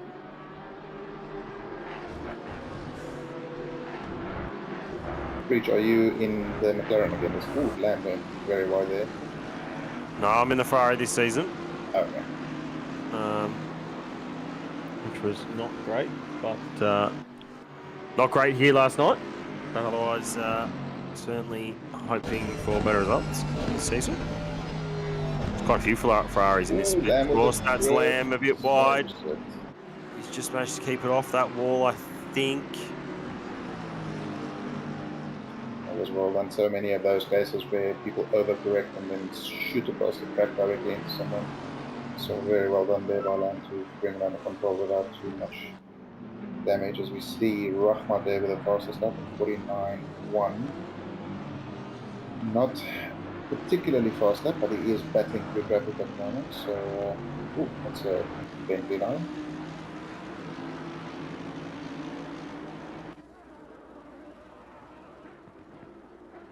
We go on board with Herbert here. He's not really gapping Clark and Dowd behind him. He's comfortable, but he's not putting a big enough gap at the moment. I think that he will be comfortable with. But in saying that, Burs and O'Hara are still battling with Kitching, so their march through the field is being halted ever so slightly. Swings are about to get a little bit more spicy.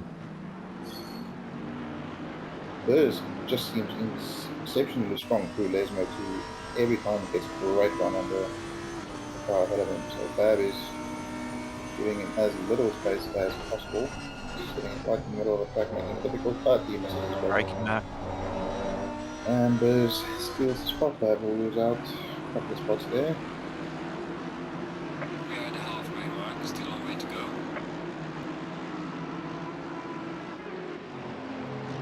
So there's quite a few little incident markers next to the name tower there. Most of it maybe just off tracks, not too many incidents at the moment. Tower with a good run on Charles Clark there, and we all know the Beamer, for all its problems, is no slouch in a straight line. Clarky squeezing him on the inside, just about enough space to get through. Late on the brakes by Clark, very late on the brakes. Maybe a little bit too late. He is going to have to replace that, unfortunately.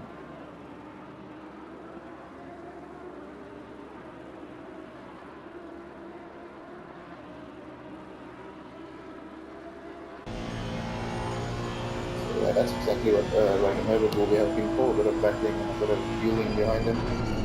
Giving him that breathing room to just scamper away and get at the front.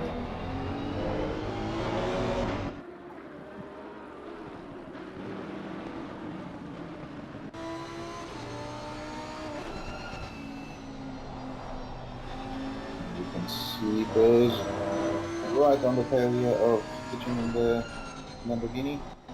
Coming through Lesnar too, let's see if he still gets that brilliant run. Flips a wheel on the grass, but doesn't seem to affect his exit too much. Don't think he'll be able to get a run into Ascari, but he'll be patient and save it for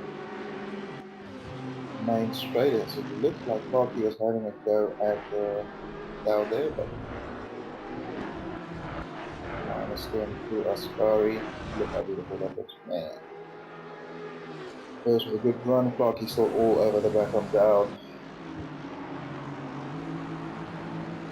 There. Just been keeping an eye on Barty Ruckmat, who's posted the quickest lap and has been carving his way through the field after being well out of contention after that first lap multi-story car park that we had. It was caught up in all of that and up to 13th, but really moving through quickly. 47.9, so yeah, it's has the pace. Bible's asking if he had his blinkers on. I'm assuming if it was somebody who got stuck in that parking lot, they may have just forgotten them on getting out. So there's still behind pitching. I mean, having done my fair share of races with pitching, he is not an easy man to overtake. So definitely gonna make Buzz work for this. Seems as though the Aston is stronger in certain parts, and the Lando has its strong parts as well. So just gonna continue piling the pressure on and hopefully force a mistake or get a good run somewhere.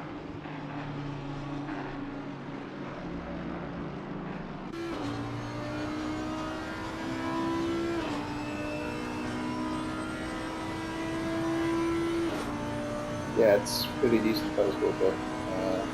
I mean, cooling temperatures certainly help, but doing that while trying to get back with most likely with some damage, because it will take a fair hit on the first lap. That's very impressive pace.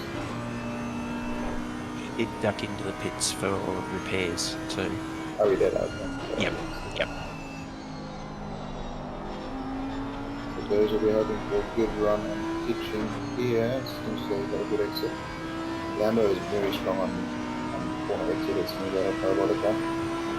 So we're pitching the defending is very close enough to par with a 47.8, and just made half of the viewers cry because they know how freaking fast that is.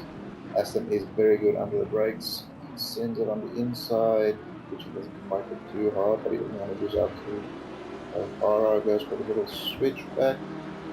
They've been driving it all there, and that's the better break. And O'Hara gets a great run on pitching here, but going on outside of Pellegrini is always a bit of a challenge.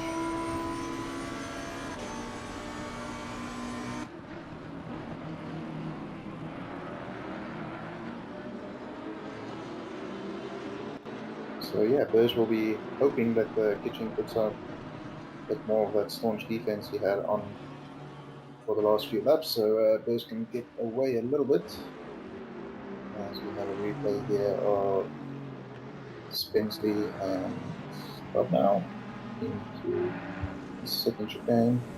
Oh, okay. Oh, something. Need to adjust those shocks. Yeah, that was shocking. I'm sorry. Started it. Yeah,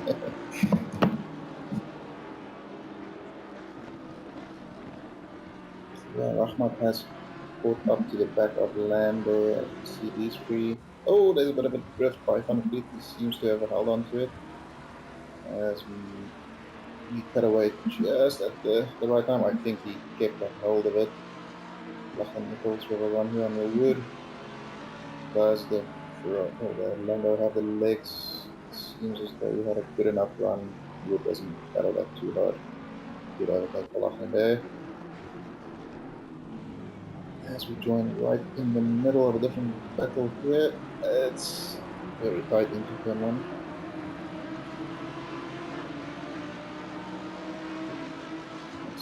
Not too Yeah. bad on Condor. So yeah, go ahead. Lucas Dowd is carrying a 15-second penalty, which we're seeing on our total on the new overlays. But yeah, so that sort of really does muck up gives others a good opportunity to get on the podium. Yeah, Currently with currently Charles at the Clark moment that's kind of third. dropping down to about P14 or something like that. So that's a painful penalty. Do we know what it was for? Or I don't at this stage, sorry.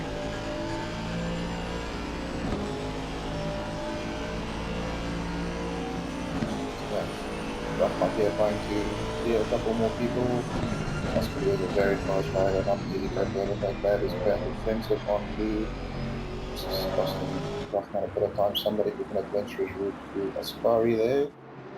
Luckily not a car park on the exit. But Rahmat has cleared lane at least, so he's slowly but surely chipping his way through, but he's running out of time. And Burrs has gotten past Charles Clark as well. O'Hara must have been involved in an incident with pitching, it seems. He's shot back down to P8.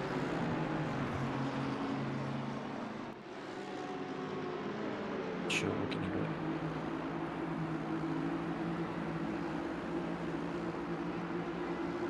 Rahmat with a good run here on his cruise. See if Aston has the brakes on the Bentley. A little bit of a squeeze, can go around outside. Great move there by Rahmat. Lamb attempting to take an advantage there, but unfortunately for him, Oscar parked the car right in the correct spot.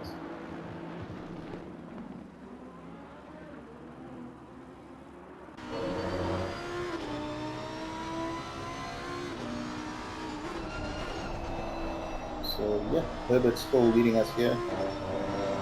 Lucas Dowd is Herbert is a pro, so Lucas Dowd leading the Pro-Am class at the moment. The Spurs closing in on these two guys. He is on with a good shot for a win here at the moment if he can clear these guys quickly enough. As you can see there on the tower, Mr. Burst and O'Hara have both done the same lap time, which is why they both have a fastest lap token next to their name. So if you were wondering how closely these guys are matched on pace, there's your answer.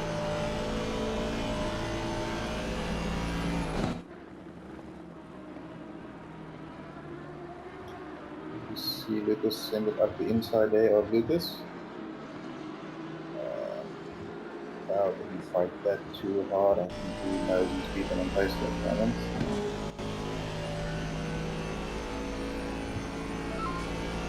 Although 6 does have that straight line speed, as O'Hara says, no thank you, I do not like sharing my fastest lap title, I should take it all for myself. A little bit deep there by Burst, but he said pulls it up, that will get a good run out of there.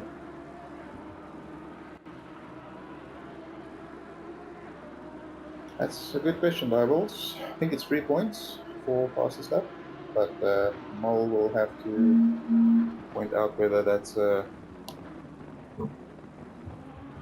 shared point or do they both get it?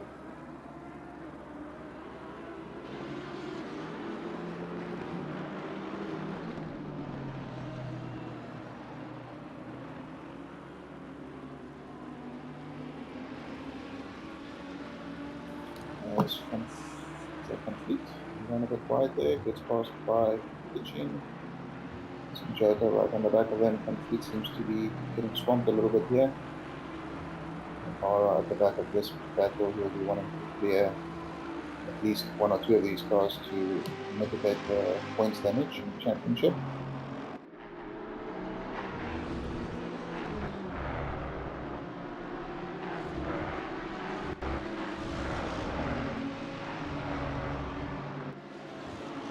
As we see at the top of the field, Burst is under 1.5 seconds behind Logan Herbert. Can't see the race timer at the moment, but I'm guessing there's about 5 minutes left. So we have about 3 or 4 more laps. Under 4 minutes, just under 4 minutes. Oh, really? So probably about 3 laps to go.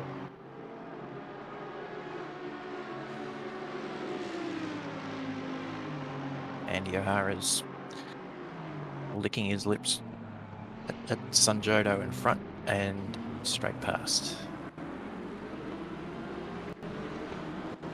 Sanjodo at least making him work for it.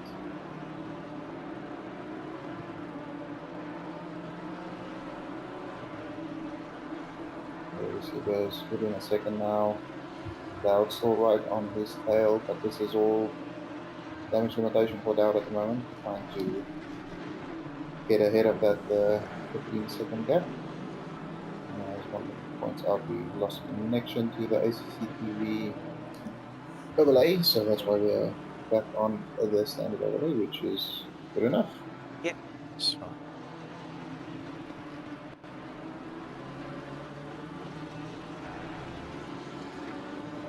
This is the battle for the lead. What the Yep. again, sorry? I was just going to say 2 minutes 35 remaining on the clock. So we're looking at probably 2 more. Or this lap and 1 more. That'll be close in terms of getting an additional lap after the next one. Be close.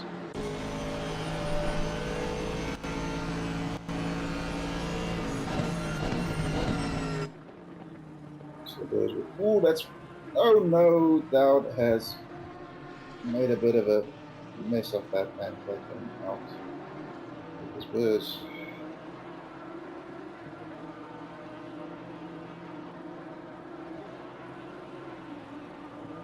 Herbert's just crossed the line with 1:50 to go, so it's going to be pretty tight, but should get another one in. Kitchen looking for a move on Clarky here. Clarky gives him the outside, pulls it up, squeezes him a little bit. All fair.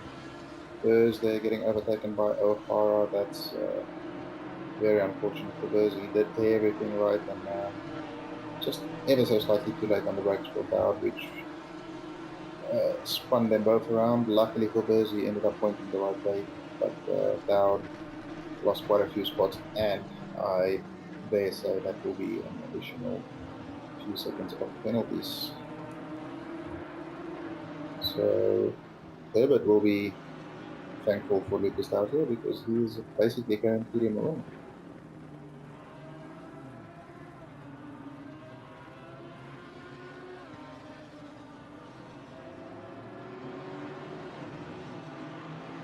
Lucas Dowd now with 30 seconds of penalties. Unfortunately. Okay. Well, with that rejoin, probably didn't help his case in terms of the penalties either. Yeah, sure. Yeah, that's very unfortunate for Burrs. I mean, he had a fantastic race, moved through the field well. We didn't see the incident, but I still think Kitching and O'Hara maybe had a bit of a coming together. As we see, Herbert will be crossing the line. There will be another lap for sure. So still some time for this little battle to play out. Maybe Burrs still has an opportunity to get ahead of O'Hara. Kitching still has a chance to get ahead of Clarky. This will be his final shot at that. Sanjoto in with a shot there behind Burrs as well. He sends it on the inside, very late on the brakes. Pulls it up beautifully. Fantastic move there by Oliver Kitching.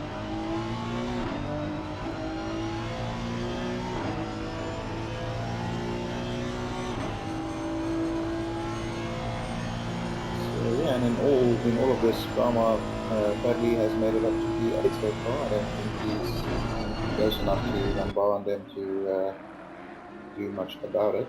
But great recovery for him, fighting through the field there.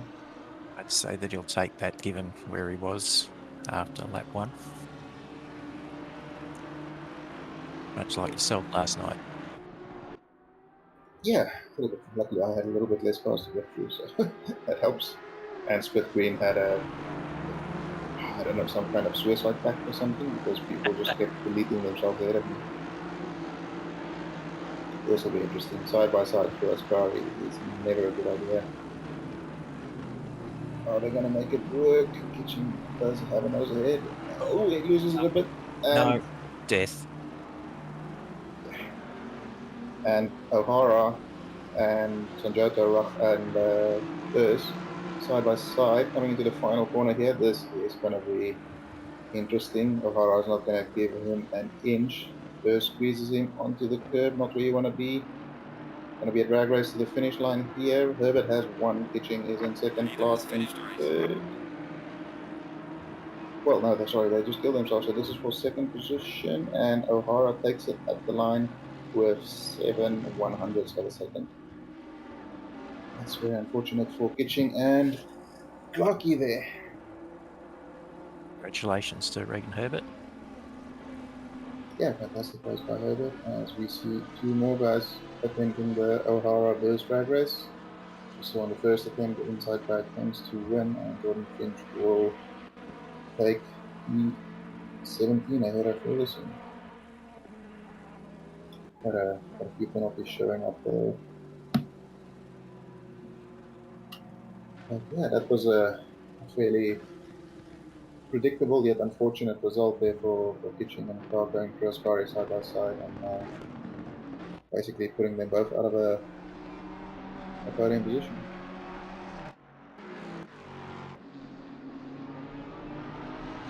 Not the way either of them would have wanted to end the night, but what are you going to do? Live and learn? Or Hard racing, and Ascari is known for its curbs, giving you a fair little bounce here and there. So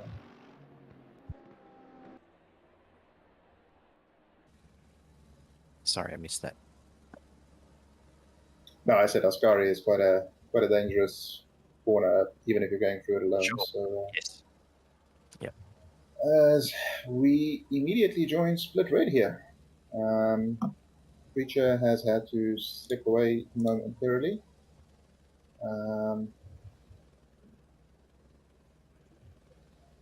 He's unsure if he'll be back, but in the meantime, that will leave you with Glenn and myself. Glenn, are you sticking around? I will be joined by Mr. Butnow shortly. Yep, I'll hang around until Shane gets here. You'll have to towel down and grab a beverage, I would think, after being in that race. Fantastic. Is there a chance we can get the HUD up more so we can see the starting grid for Split Red?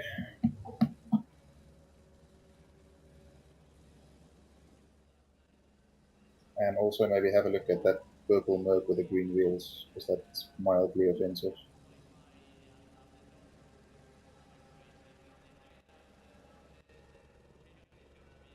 You're very kind with the mildly. Well, see, the thing is, I always make purple cars, so I love the purple. And I usually use green as a trim. I rarely use it as wheels. Lime green? Yes, lime green, because it matches nicely with the purple. I see. As we seem to have got our connection back with ACC Online, so we will be able to tell you the starting grid soon. As we have Mirasana Ralahe on P1 in the Lexus, Corey Sweet, McIntosh, Samuelson, John Sonokus, Javier Lai, Ben Floyd, Justin Cruz, Rico Kose, Shady Samuel, Stefano Recciuti, and Carl Johnson as our top 12, with Stephen Pye, Chalmers, and Pete Viney rounding out the top 15. So a couple of debutants here, a couple of returners, a couple of people in cars that we're not used to seeing them in. So yeah, Wallahay, I thought he was some kind of contract driver for Porsche, as I've never seen him in anything else apart from Porsche. Following your lead to the Lexus? Yeah, so it's nice to see quite a few fast people have moved over to the Lexus, so we get quick setups, which is always nice. And as I say that, we are joined by none other than Mr. Sean Budnow. How are we, sir? Good evening, good evening. I'm doing alright. That was a bit of an intense recovery race for me, that last one, but muchly enjoying back in the Sprint Series. Did you manage to find a spot in the parking lot at the beginning of race 2, or? I was part of the parking lot, and one of the Bentleys turned around and in the wall. Okay. So did you parallel park at least? It was a handbrake turn into a parking spot. And, I attempted my best style of Tokyo Drift into turn 1. nice. It was. I'm somewhat. My eardrums are fairly glad that Malak wasn't in comms for that, because I'm assuming there would have been some volume added to the broadcast. But it was a bit of a shocker, really. Yeah, it was interesting. I thought I was avoiding contact, and then I wasn't, and then there was a wall, and then my car almost flipped. And it was good times. You know, that's the way it is. Yeah. Well, I mean, it's fairly impossible to avoid contact if there's 25 cars parked across the track.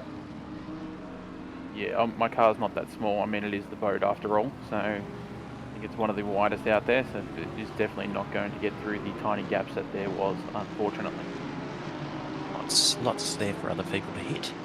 Indeed. Fair enough.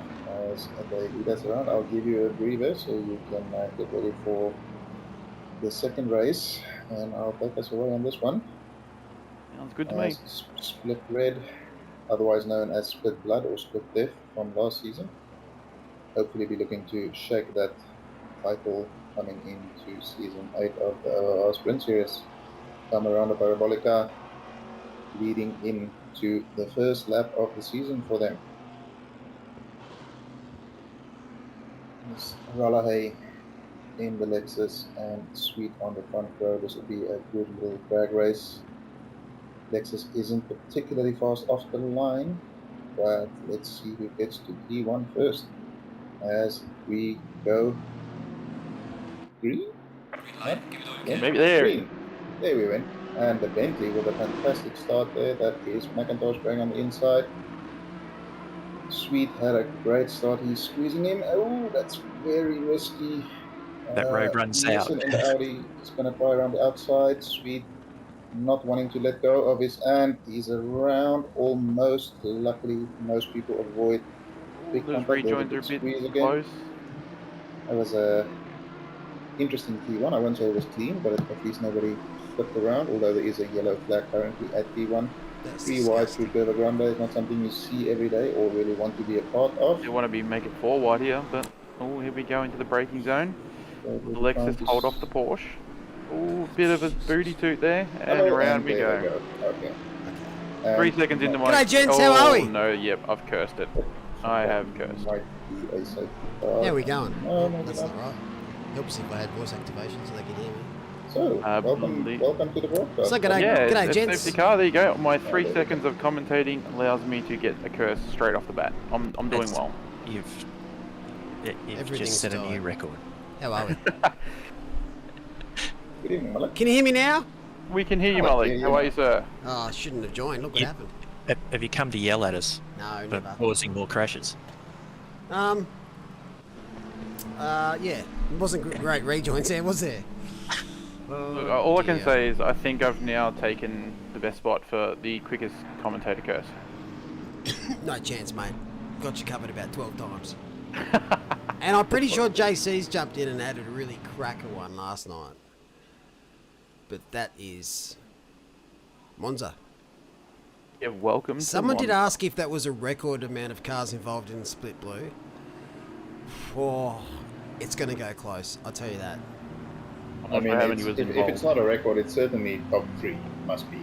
I swear there's a photo of this track with a previous round that has a similar look.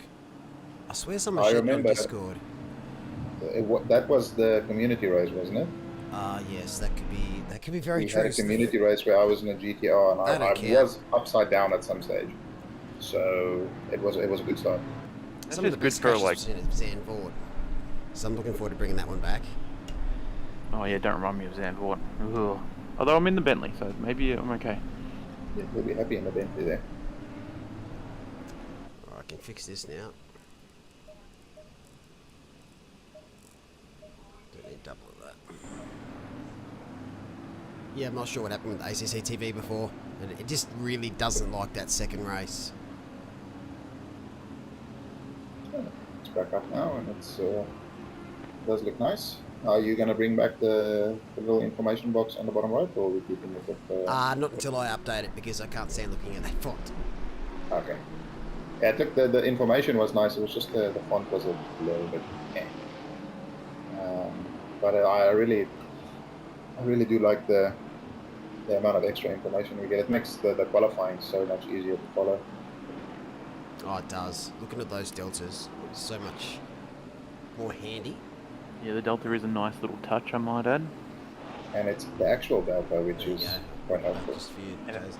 It does actually update a lot faster than the built-in total. Yeah, it's not the ACC Italian delta. Yeah, I don't know. Maybe at this afar. I don't know. Maybe this car's in front, maybe it's not. Sometime maybe front, sometime maybe back. Who knows? You sounded like Rafael Nadal then. I was aiming for Italian, not Spanish, but oh, that's fine. I'm You got sure Spanish. You got Ritucci will close come enough. and give me some Italian lessons. Quentin Leclerc in chat, any relation? Or just asking, not on Twitch anymore? No, mate, the Sprint Series hasn't been on Twitch for about 2 seasons now. Yeah. Twitch. No, I'm not going to rant about it. You've had a few rants about them in the past. Not great for business. Unless you're like top 10 in the world. It is worth pointing out, seeing as we are on the YouTubes, that we're over 3,000 subscribers, which is a nice little milestone. As Quentin's not related to Charles, unfortunately. So Quentin must have some talent. Ferrari fans just I reckon their safety car's going to come in here. Yeah, it looks like safety car is now pulling away from the field, ready for the file start after the safety car. So hopefully we might get a clean turn one this time. Actually, no, turn one wasn't too bad. It was the second chicane that was the issue. So let's hope we can get through both of them unscathed. Sweep will be determining when he wants to go here. He is in the GTR, so he won't be too worried about it. I think he has one already. McIntosh not too asleep at the wheel there. He seems to have managed it. Although Mr. Lai seems to have been caught asleep a little bit. Nissan will be trying to get a run at him. It's not quite close enough. John again asleep. It seems as though everybody in top 5 was just very relaxed at the start there. Thank you, Matt Powell, for joining. Oh, that's a third of the same on the inside there. Like, oh, bounce. They get through it safely. Yeah, they're all being nice this time round. Maybe talking from the RD with the safety car might have helped them through this, but as you see, still two-way around Kurt Ronda here. Lexus has got the upper hand against the Porsche. Beautiful camera angle of the rear wing there, though. Looks sensational. It looks even better at night when you have the twinkling lights. So I reckon this might well be the most competitive split throughout the season. There's no clear O'Hara or Bakito just can run away with it. So I think we're in for some very close racing throughout the whole field for this season in split red. Very good. I didn't actually get to see what the quali times were like, but I'm assuming they were relatively close. I've been looking at the fields, and yeah, this one does seem to be, in terms of talent, very close across the entire board. It should put some good racing up for all the races to come as well. Yeah, for sure. We jumped over just after quali had finished on the grid, so we didn't quite get a chance to see the quali times. But knowing the drivers and knowing the pace that they had, I'm assuming they were competitive and fast. As you see, Mr. Who's that? Koyan in the mud. Oh, there's somebody on the inside there. It's just Yeah, that looks like that was Lexus. Lexus was parked on the inside there. Would have gave everyone a bit of a scare. but they managed to avoid any real danger by just going a little bit wide. All right, we see the is that the Audi versus the Nissan there. Bad at the front end of cars from this distance. Oh, the Ferrari in the back with a lot of dirt late on the right side. Oh, there's a Lexus pointing in the wrong Oh direction. no! That is Carl Must hold the Johnson. brakes. Had a bit of different destruction happening there. Monza, the gift that keeps on giving. No, split red's the gift that keeps on giving. Oh yeah, I forgot. It's split red. Yes. Mal, is it possible to get the brands back up on the feed, or is it not available at the moment? Which one, sorry, mate? The brand names of the cars, the manufacturers. I can only do 2 data points, so I Okay, can't. fair enough. Yeah, No worries. yeah, that's what I'm looking into. I'd love to have a couple of permanent ones there, like the car and the number. Lot of yellow flags. This is Monza, mate. What do you expect? That's car 332, that'll be Scotty Rockford at the Octane Racing. Up front, it goes through the top 15 there. The big little gap there from first view to 10, I think that goes safety car restart that maybe allow them to spread up a little bit. Could also been that Lexus, I think that was spun around in turn 2 that may have caused that gap just slightly. As you see, Sweet pull out the fastest lap of the race so far with a 48.3. That's a bit of a blistering time. Actually on race fuel. Yep, it's pretty quick. Teammating's trying to scare Leonard Scott, the fake AM, should be pro AM, into a wide line there. And this is going to be an interesting little sprint down here. The Lexus does seem to have the legs on the Lambo, but I'm sure Meddings is ready and willing to send it down the inside here. Oh, Meddings is being respectful, defending against the other Lambo there. Looks like he might... Oh no, they've yielded. No, we'll continue on and attempt for another setup, as you do all the time around here.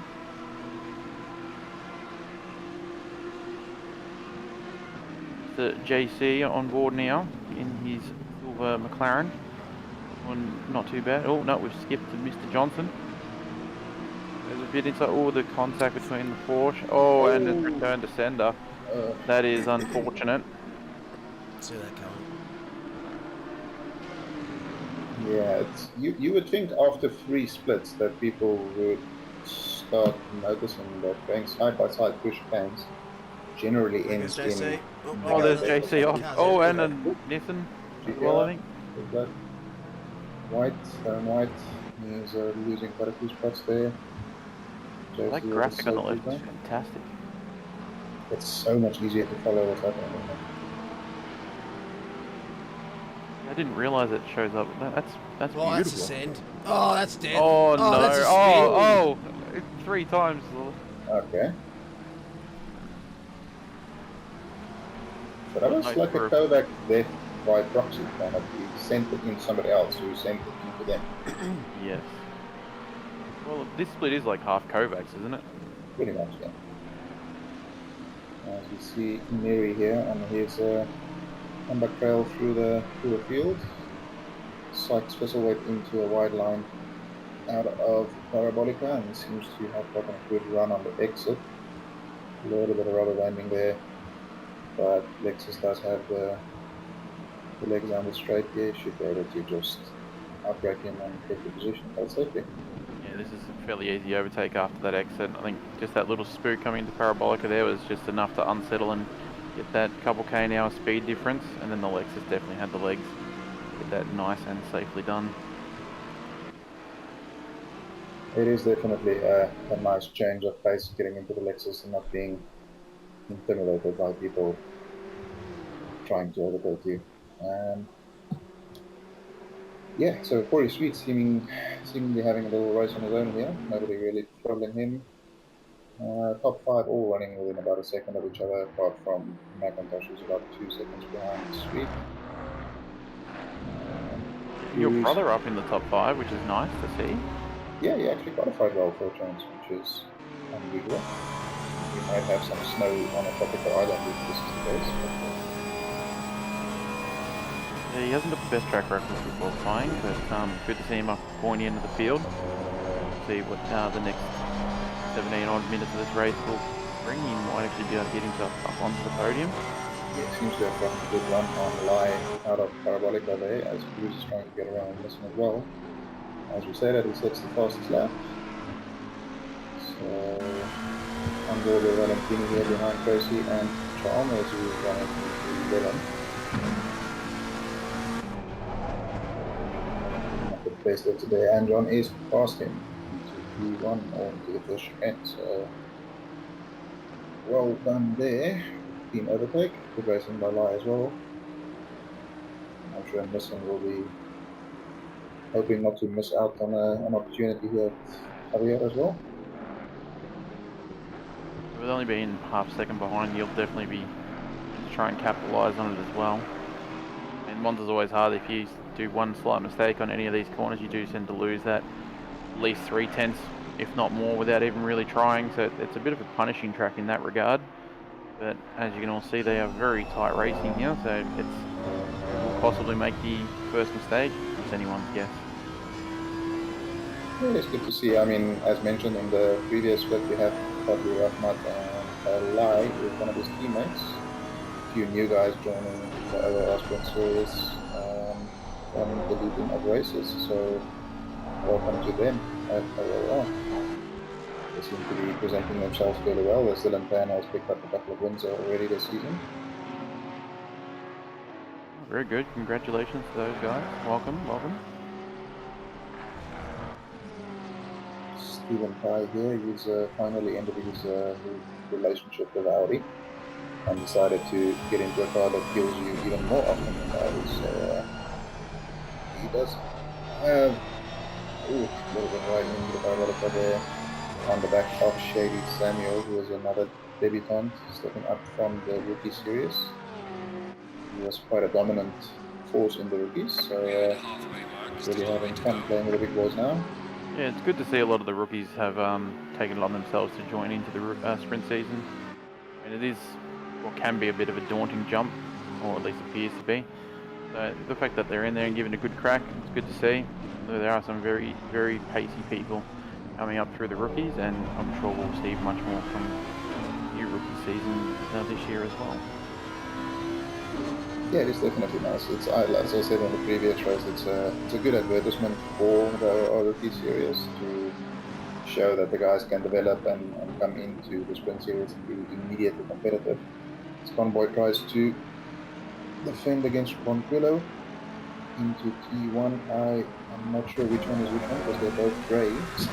That is not helping me at the moment. Grey McLaren or the grey McLaren? But it seems as though the grey McLaren has one out there. McLaren's a drink.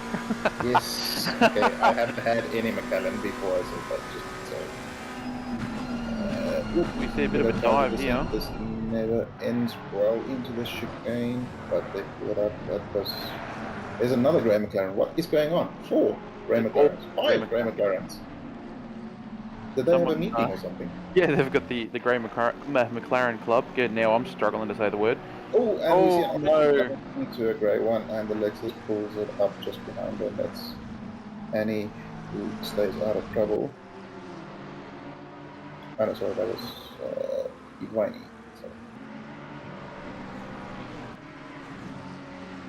It's always a bit touch and go when you have that slight incident ahead of you. That split-second reaction, you just hope it's enough that you can try and avoid the contact, or if you get hyper lucky, you can sort of have a bit of a cheeky look on the inside or outside and maybe pick up that posse. I must admit, I did 1 or 2 of those last race, but I'm not going to say anything else other than that.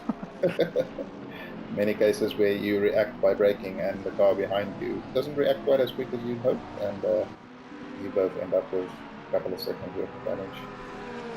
Yeah, I must admit, I did turn off the rear view mirror mid-race there because a few of those headlights were starting to sort of spook me, so I can... I turned it off, went, no, I'm not looking there. If I can't see it, it's not there. Exactly. And look at the GTR in the straight line behind the 2 slower cars in the McLaren and the Porsche. That's a good little send. Who is that in the GTR? That's that in white. A little bit of bump. A little bit of bump and grind, but... Robbins racing, and they continue on. Exactly. Good overtake, good clean racing. I mean, GT3 is a little bit of door banging is par for the course. Good overtake. So the grey McLaren's going to have another crack behind these boys as well. Is he going to try and overtake the grey McLaren again? I think so. There's 3 of them in a line, so I'm not sure who's taking who, but we'll figure it out eventually. Looks like the Nissan dipped the wheel there just in the sand. Allows the Porsche just to sneak up behind through Lesmo 1. We get a decent exit through Lesmo 2 possibly. We'll have a look here. It's a decent drive you might. I think the Nissan had a bit too much of an exit there for it to be competitive into Scary. Send on McLaren, they're both fairly... Oh, the orange McLaren has gone into the wall. Hopefully he didn't spin into anybody else. He was the one who had an incident in the previous lap as well, so he seems to be having a bit of a hard time at the moment. Maybe some rear aero damage just ruining his day. Well, we're on board with the Fez. Haven't seen one of them in a little bit. Tell you what though, they are bloody rockets down the straight here. I thought the Bentley might have had some legs on it, but definitely does not. Which is unfortunate for me, but that was okay. Oop, this is Cruz on the line for P4. Gliding with a defensive line into the second chicane. Late on the brakes, the Porsche is so good on the brakes. Cruz doesn't pull it up, hits Oh, the curb, no. and the same thing happens. Great save by Lai there. But that is going to allow Nissan to take advantage and get through. I think that might be looked at by the stewards. As Cruz Tokyo drifts around drifting. Lesmo 1. It's not the fastest line, but damn does it look good. Oh, God. there's As we cycle to another drift. That was Frisbee, Samuel, and Ty who got involved. I think that is Samuel who's dropping down the order. Yeah, Samuel's just rejoined now, which is good to see him back on track. Not sure if there was initial contact or possibly just a bit of error there. It does happen. Well, they're very deceptive corners, the Lesmos. It's they're basic corners in terms of just being 90 degrees, but they're not the easiest corners to overtake on. The braking zones aren't that big, so it's fairly easy to make side-by-side contact that ends in death and sadness and go through them side-by-side. I find Lesmo 1 to be a little more difficult than 2 for myself. I think it's just maybe it's just that later apex, whereas I can sort of see through Lesmo 2 when I'm coming into it, but I don't know. I can't seem to make it work 100%, but I try my best. As we see Cruz on the inside of turn 1, that's late on the brake, side by side, bit of a squeeze there, that was not enough space for an engine to fit in. And these two guys make contact again. So yeah, I think some numbers will be getting called out and the stewards will be a little bit busy at the moment, but I'm glad it's them and not myself. I did my duties there last night, thank you very much. You weren't in split green, were you? No. I was taking Otherwise care of you'd still be drinking right now. Yes. I'm surprised Jason is able to keep his car on the track with the amount he's probably drank in the last 24 hours. So let's see who's this Valentini. Sorry, who's that Cosi? And Valentini going into the second sprint. Cosi manages to stay ahead. Chalmers doing a good job here running in the top 10. That is Jason Leonard Scott trying to stay in AM by going to the pits, I guess. He's just delaying the inevitable. It'll eventually happen. Sorry? It'll happen. It must. But we see Bisselwet there on the back of McNulty, who is a pro. Bender pro. Let's go. Jump from the pro or from the AM class he was in last season. See, that's where the mistake is. I think he was still meant to be AM and Jason was meant to be pro, right? Yeah, there must have been some kind of mix-up or something. But Bisselwet here, you can see he's dropped down 7 spots. I love the fact that you can see that on the broadcast now. He's moved to Peza from the third last season, his debut season. So, all over the back of Bender here, welcoming him to the pro class. But Bender is saying, I've always been a pro, I just got misaligned in the wrong class. Try and keep up, mate. Yeah, that Mercedes something here, it's just something else. I don't know, it's hard to catch. Even if you get good exits on it, it just pulls down the straight like there's no tomorrow. It's a really potent car, yeah. Yeah, it's a fast car, and especially when you consider it's running with quite a few kilos Yes, of I think ballast it's as well. 30 kilos at the moment. Yep, just the max. So it does have a good run on him here. Bender sticking it on the inside, he's not going to make this easy on Cameron. Cameron will be very light on the brakes if he wants to make this stick. Oh, going very Bender respectable. pulls it up, there's not enough space there. Very well done by both of them to avoid contact. Stephen Klomp just behind them will be rubbing his hands together, hoping for a bit of an oopsie between these two. What do you prefer in this kind of situation, Paige? Do you like being closer to the cars ahead battling you, or you just sort of like to sit back and see if something is going to transpire? I definitely try and stay as close as possible. When I see guys battling that close door to door, I hang back a bit, but try and manage the gap because inevitably there will be somebody tips a wheel or somebody gets a slow exit or something, and then that's when you can bounce and maybe gain 2 or 3 positions. It's definitely preferable to stay as close as possible. But yeah, I mean, last night in the recovery process, I think I overtook 2 people on track, and the rest were just people deleting themselves in front of me. So, and we have a new display now with the flags, which is Flags. Interesting. ever so slightly Australian dominated. A little bit a hint of Singapore, a dash of Italy, just a pinch of Estonia, and yeah, a little bit of South Africa. And I'm not sure what the other flag is. I think that's the world or other places or something like that. That's a bit of a sin, but pulls it up nicely. I say the McLaren did well there not to tag the back of the Audi. Yeah. Hats off to Alex there on that one. I actually thought there might have been some more carnage, but you have surprised, so thank you for that. Keeping it So nice and easy clean. just to accidentally leave a nose in the tap them around.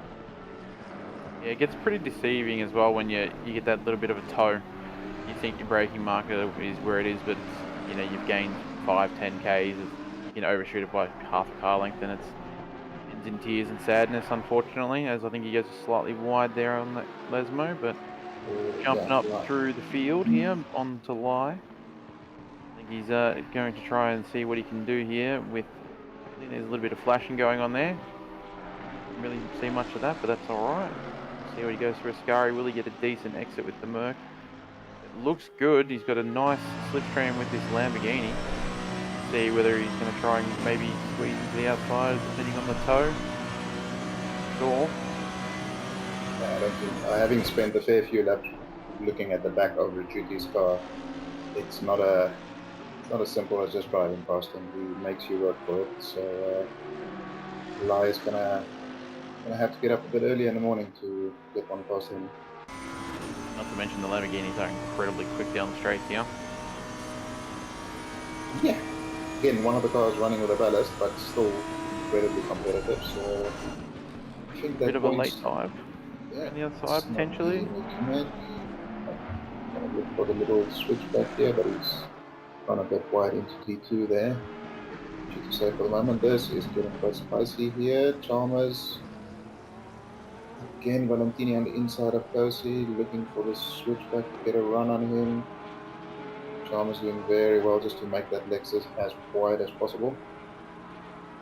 But Kosi putting the pressure on. Chalmers not one to crack easily under.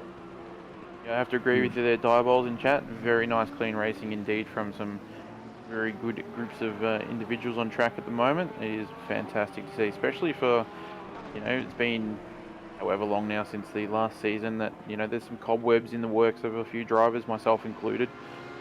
The fact there is some, some top class, close, 2-3 10-second gaps battles, it's really good to see. So hats off to these guys, putting in a stellar effort for everyone to have a view of.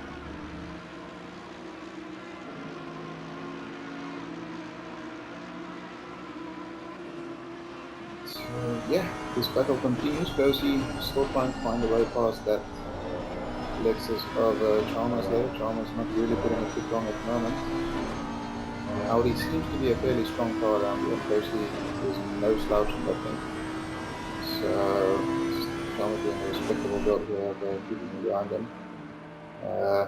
Valentini in the situation we were talking about earlier, just sticking behind, waiting for an Ooh, opportunity such there's as his opportunity that. there. Asking you It's, shall receive, but I think Jose's not really going to give in here. May have got a little bit better of an exit. Will he get back the position coming into turn one? Been super close here, so no, he's going to be respectful. Just dip in behind and a reset for another day. that is where Woodley has the power to choose who he wants to give the toe to, and that is the car that will most likely end up behind him. As we see, so I didn't actually notice the penalty earlier, but Josie does have a 15-second penalty, as well as Stephen Fry ahead of him. So does Just, McIntosh actually yeah, ahead of your brother, so that's a potential P2 for him so far, as well as fastest lap. Yep. So, and he qualified well. I really don't know what's going on. I'm honestly a little bit confused. Any extra bonus points is always a good thing to have in the bag for later on in the season. You never know when you can use them just to get that slight advantage over your competitors. The bad news for Kosi here is he's currently sitting in P12, which is provisional pole, but that penalty will be knocking him out of that. And Mr. Ross in the Audi is currently going to be on pole for the second race. And indeed, your penalties do, especially in a tight field like this, looking at all the splits results between each one, that penalty is actually going to drop quite a fair way down the board, unfortunately. When you are in a real tight field like this, that's just the way the cookie crumbles.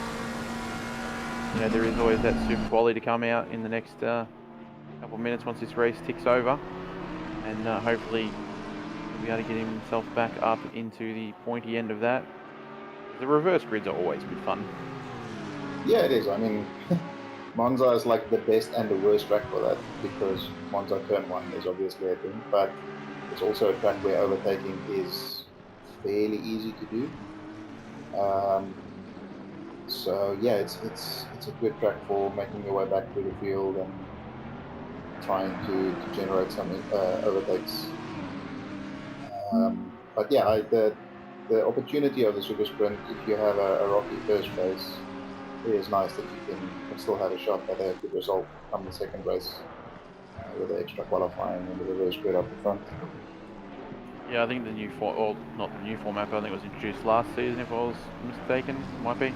With the super quality, it definitely has allowed those that do have the unfortunate contact sometimes, or you know something does go wrong, does give them that chance to sort of redeem their position slightly and get back into the battle groups that they normally end up battling with on track. So I think it's a really good way of sorting out the way the grid works. Yeah, I think that was introduced in season 6, if I'm not mistaken, my first season. But at that stage, the races were also 2040, Yeah, so so. you had a bit more time to recover in the second race. But in saying that, the 30-minute races has given you more opportunity, as we see Woodley with a bad run out of Ascari, and we'll be back on that battle soon, I hope, as they come into Parabolica. Chalmers takes the defensive line. Valentini going to be looking. He Oh, doesn't there's a want to squeeze in there. They slight can tap push him there. around. And we have a drag race on our hands coming down to the line. Chalmers will take it at the Chalmers with line. the Lexus will have it. And has a few more that will put Mr. Ross, Cameron Ross, in P1 for race number 2. As Mitchell Bendak goes wide in yet another horrific livery this season. Not a fan of the fluoros? No. I like the bright colors, just the combination that he chose is, yes, no. Me no likey. As you see Joseph there with the esports line. That's And the esports line. as the Wondering race where it was. draws to a close, we have Corey Sweet with his first win of the season. Fairly comfortable with McIntosh second behind him, but of course there was the 5-second penalty, so we'll get the final results for you up Yeah, I think in just with just that a second. penalty, he will just drop back down to third because Missing was just over 5 seconds behind. Yeah. I think it's going to be sweet for the win. Your brother in P2, and then McIntosh takes out number 3. So nicely done to those boys on the podiums. It looks like Chalmers may have got the Pro-Am win there with Valentini in second. By And 6/100ths of a second. yeah, So 6-1, that's impressive. And then Samuel nicely done. taking up P3 for Pro-Am. I'm sure we'll get the final results as soon as this takes over. Just ACC things happening. Kunos features, obviously. There's a Audi R8 GTR. I haven't seen one of those before. And McLaren AMG. It's always good to see.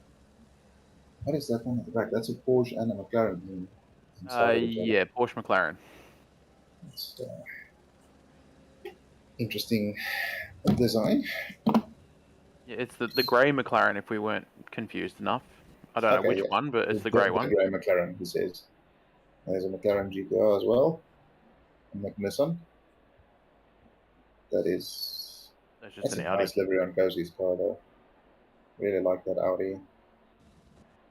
And there we go. We are clicking over to the next session, and we have our results for race 1, which is Corey Sweet, John Sonicus, and Richard McIntosh in the Pro class. Green light. Go, go, go. And then Chalmers, Chalmers, Medding, and Viney.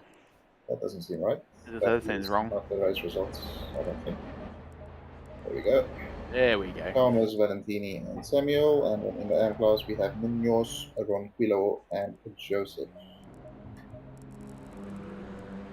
And now we of course, get the. Sonicus with the fastest lap. And He'll be happy with the penalties. P2. Yeah. Troyan, who's on debut in the Sprint Series as well, is starting on pole. So I think Congratulations, Mr. Ross. Maybe sweating. No, not Ross. It's Troyan. It was. I thought Ross was P12. I thought so too, but it seems like the penalties had a bigger impact than anticipated. Yeah. So Ross is on 11. Ooh. Troyan. Helps if I use my eyes to read things rather than just assuming. I mean, yes, generally the eyes are a good tool for reading. Let me just go put my glasses on. Oh wait, they already are. That's not good. That's nice, but it's fine. It's fine. As we are on board with Neary at the moment, I dare say he'll be looking to put in a fairly potent lap here to get himself back up towards the top end of the field. These super qualities are always, well, I mean, as a driver that's been in a lot of them now, find them a little bit stressful. Because sometimes like last race, gonna use it. I think I finished 15th in the first race, and then I was, if I don't do well in the quali here, I'm gonna lose the advantage I have. It is a little bit of pressure, but I do like the format. It's that sort of that heart-pounding race sort of craft you got to try and pull off. Get out early, try and get those few laps in. Pretty important here to get a banker in as well, because there's a lot of areas where you can have one mistake, and as I said, I think about 20 minutes ago, one mistake here on one of the corners just ends up killing you by 3 to 5 tenths without even breaking your sweat down one of these straights. Yeah, we were talking about it earlier with these chicanes. I've done over 300 laps in the last 2 weeks in preparation for the start of the season, and I still don't understand either of them. It's honestly, you come into the first chicane, you gain 3 tenths through the middle of it, and then you lose all of it on the exit. Yep, and then 100%. the next lap you do the exact opposite, and it feels like the same line, the same. It's just the weirdest thing. And Lesmo 2 is one of the biggest culprits for that, because if you flub your exit on the exit of Lesmo 2, you're leaving time all the way down to a spiral. That's quite a painful feeling when you're on a quali lap and you just lose again, all the way to a spiral. And be quite painful. Penguin Chat wants to know, have you seen Albert Park's track changes for 2022? I think I saw one a while ago, but I don't know that that was the final changes they were doing, so I must actually look into that considering I'm going to be attending it this year. Probably should get my knowledge higher on that. You have seen the changes? I've seen the videos, yeah, it looks like fun. I'm not sure it's gonna improve racing, but we'll see. And hopefully the new season, new cars, everything together makes for a bit of a closer battle. I just want to hear them scream around Melbourne again. Don't really care, as long as I'm there having fun, I'm gonna love it.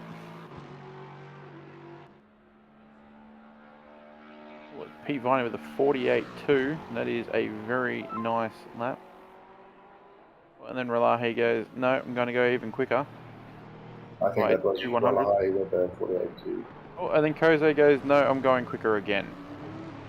And Floyd in there with exactly the same time as Relahi.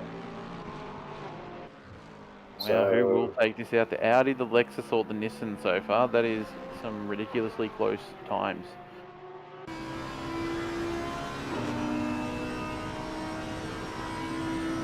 I can't go that fast. have you tried just driving faster? Look, I have. I went pretty quick today for myself in practice before jumping into the server, but then couldn't replicate it, but I got close. Yeah, look, it's pretty potent. Yeah, I frustrated myself in qualifying yesterday when I did an absolute belter of a lap in practice and then just completely forgot how to drive when it came to qualifying. So it happens. But yeah, finger pointing out that they removed 1 second. So they removed the little chicane before, what was it, turn 9 before, wasn't it? The long. Oh, yeah, I think they did. So it's running straight into that now. So that should be exciting. Got a high speed section. So high top speed, let's go. And the DRS zone longer, so you shouldn't allow for more overtaking. It's always a good fun thing. So closely coming towards the line here, a bit twitchy coming through Parabolica.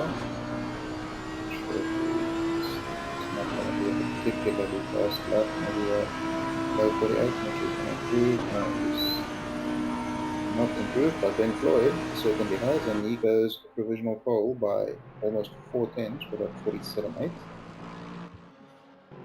That is definitely territory I'm nowhere near yet, but that is a very impressive lap nonetheless out of the Nissan. And Mr. Floyd, of course. As Paul Johnson in the Lexus goes into P2 there with what would be a 48.2, I suspect, a low 2. Yeah, I think it's a 2.1 or something, or 2.2 maybe. Only 4 tenths or 4 100s clear of closely there. So unfortunately, we seem to have lost the ACC info or ACC online link again, so we don't have the live Delta updates. So we will be just as surprised as the viewers in terms of who sets a fast lap. So we still have Rolahe out on track, who should be able to be hitting times around Floyd's time. Stephen Pye should be in with a shout. And I think Shady Samuel shouldn't be too far off those types of times. I was going to say, the top 5 was probably where you want to keep your eyes on just for the moment, and it's good to see that it's almost 5 different manufacturers in there at the moment, but we have a double up Lexus, but that's okay.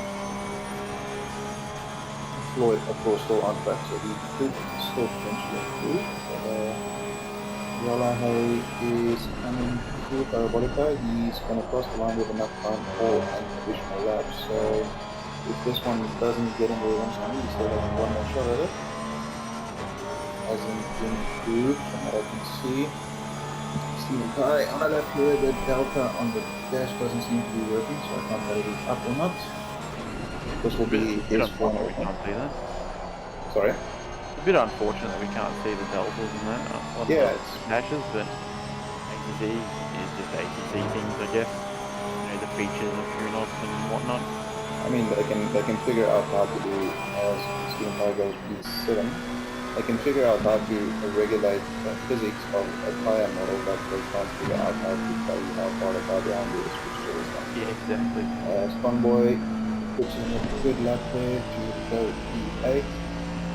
Scott blocked it here. His block was broken a little bit there. It seems to have restarted now. And into Parabolica, he'll be looking to move up a little bit. Currently in P20.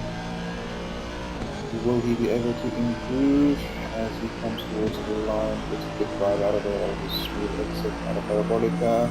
Crosses the line and he goes P11. That's very good lap by him. Fantastic jump up there. Still a few people coming around. So nearly it's Nearing, yep. that shouldn't be an invalidation, I think. Still going flat out. I'm assuming it's good. Looking to nail Parabolica, late on the brakes, into the apex, beginning third. Wait for the marshal post on the power, little bit of a slide, but keeps it tight, which is the better line in the GT3, so wide F19 doesn't work, and he goes Ooh, almost gets Floyd. 1.5 behind Floyd, so yeah, great qualifying. I mean, that was the front row in the first race, so it makes sense that they do the front row in the second qualifying. Yes, Montillo looking to improve, and Not sure whether he actually improved on that or not, but either way, did well. Not a bad time nonetheless, but yeah, the 1-2 from last round. Here's 1-2 on the Super Quali.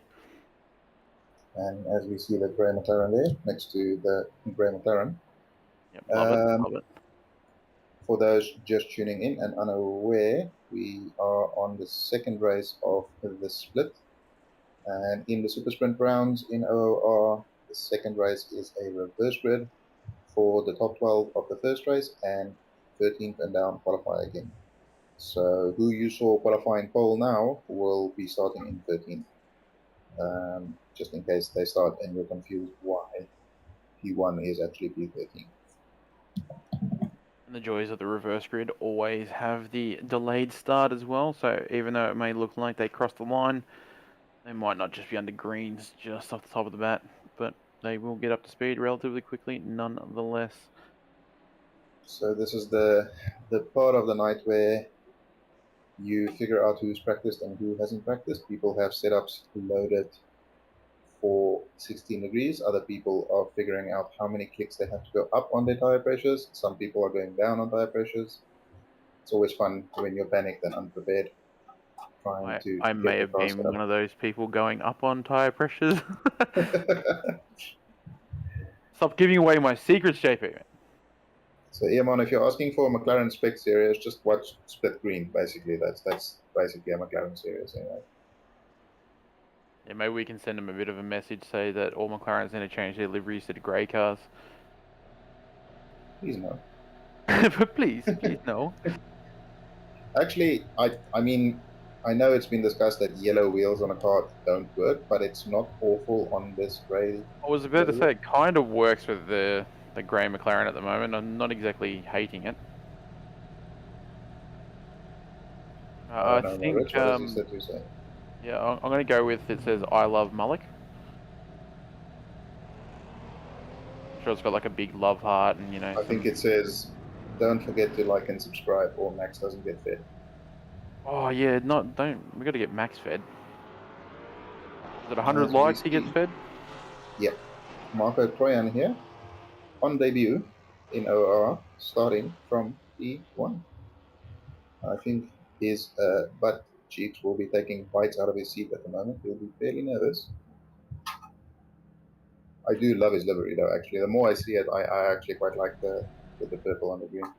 I know there's going to be some people who disagree, but they'll be wrong. So, I think he may have got a little bit excited there. I think he may have seen the safety car go through and then taken off before given the actual command to do so by the RD. But he's going to just slowly cruise up there now. Very slowly. Is he pushing the car? I don't see the driver outside, so... There we go. I think he's found it's the pedal on the right. Yep, there we are. There we go. Good job. I remember my first reverse grid. I think I was P2, and it was at Kyle Army. And yeah, I must admit, never been up that far up the field before on a start. So yeah, the old heart was thumping quite loudly that day. You definitely have to have your wits about you, especially coming into turn one. Yeah, it's good fun when you have the faster guys behind you and you're not quite confident with a braking point, and you're used to having a couple of cars ahead of you at the start of the race, and it just makes everything a little bit more nerve-wracking. As Chalmers there doing a weird little line. Oh Golly. no! Oh, there goes the koozies. Nobody is getting a koozie. Don't reverse, you're going to get yourself disqualified, mate. I Please really do hope they not. paid attention to the RD to know where their positions are, because they've got about 2 minutes to fix it. This is Actually, the part where the Discord chat goes, I'm not sure which car I'm supposed to be behind. yeah, that happens. I think almost every split, every time we do it. That's all right. We end up figuring it out. I'm just gonna say, I must admit, I wasn't a fan of like the coloured wheels, but the green on that Merc actually, it sits all right.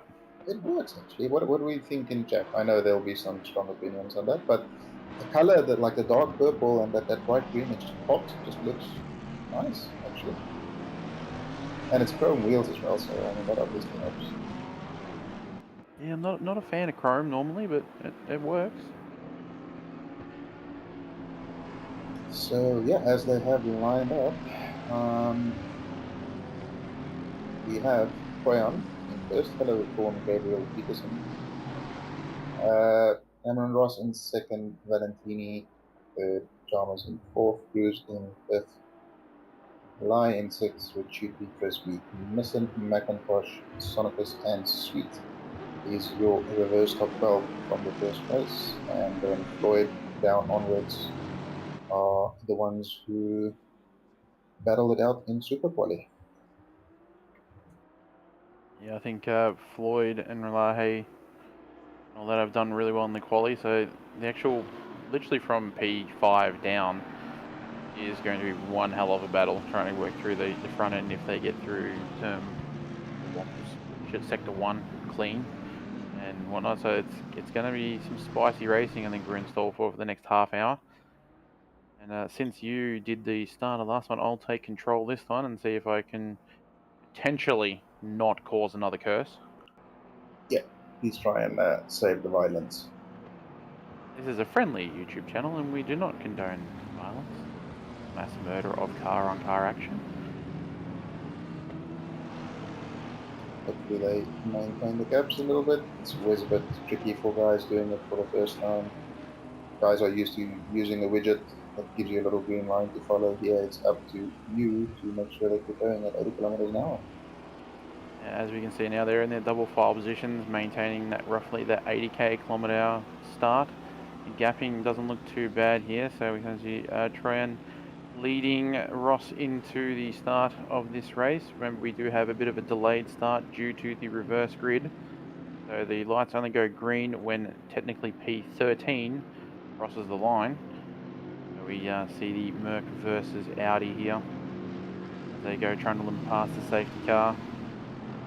And there we go, the lights will go green momentarily. Any second now. There we go, lights are green. He's got a decent start off the bat there, Troyan, with Ross on the inside.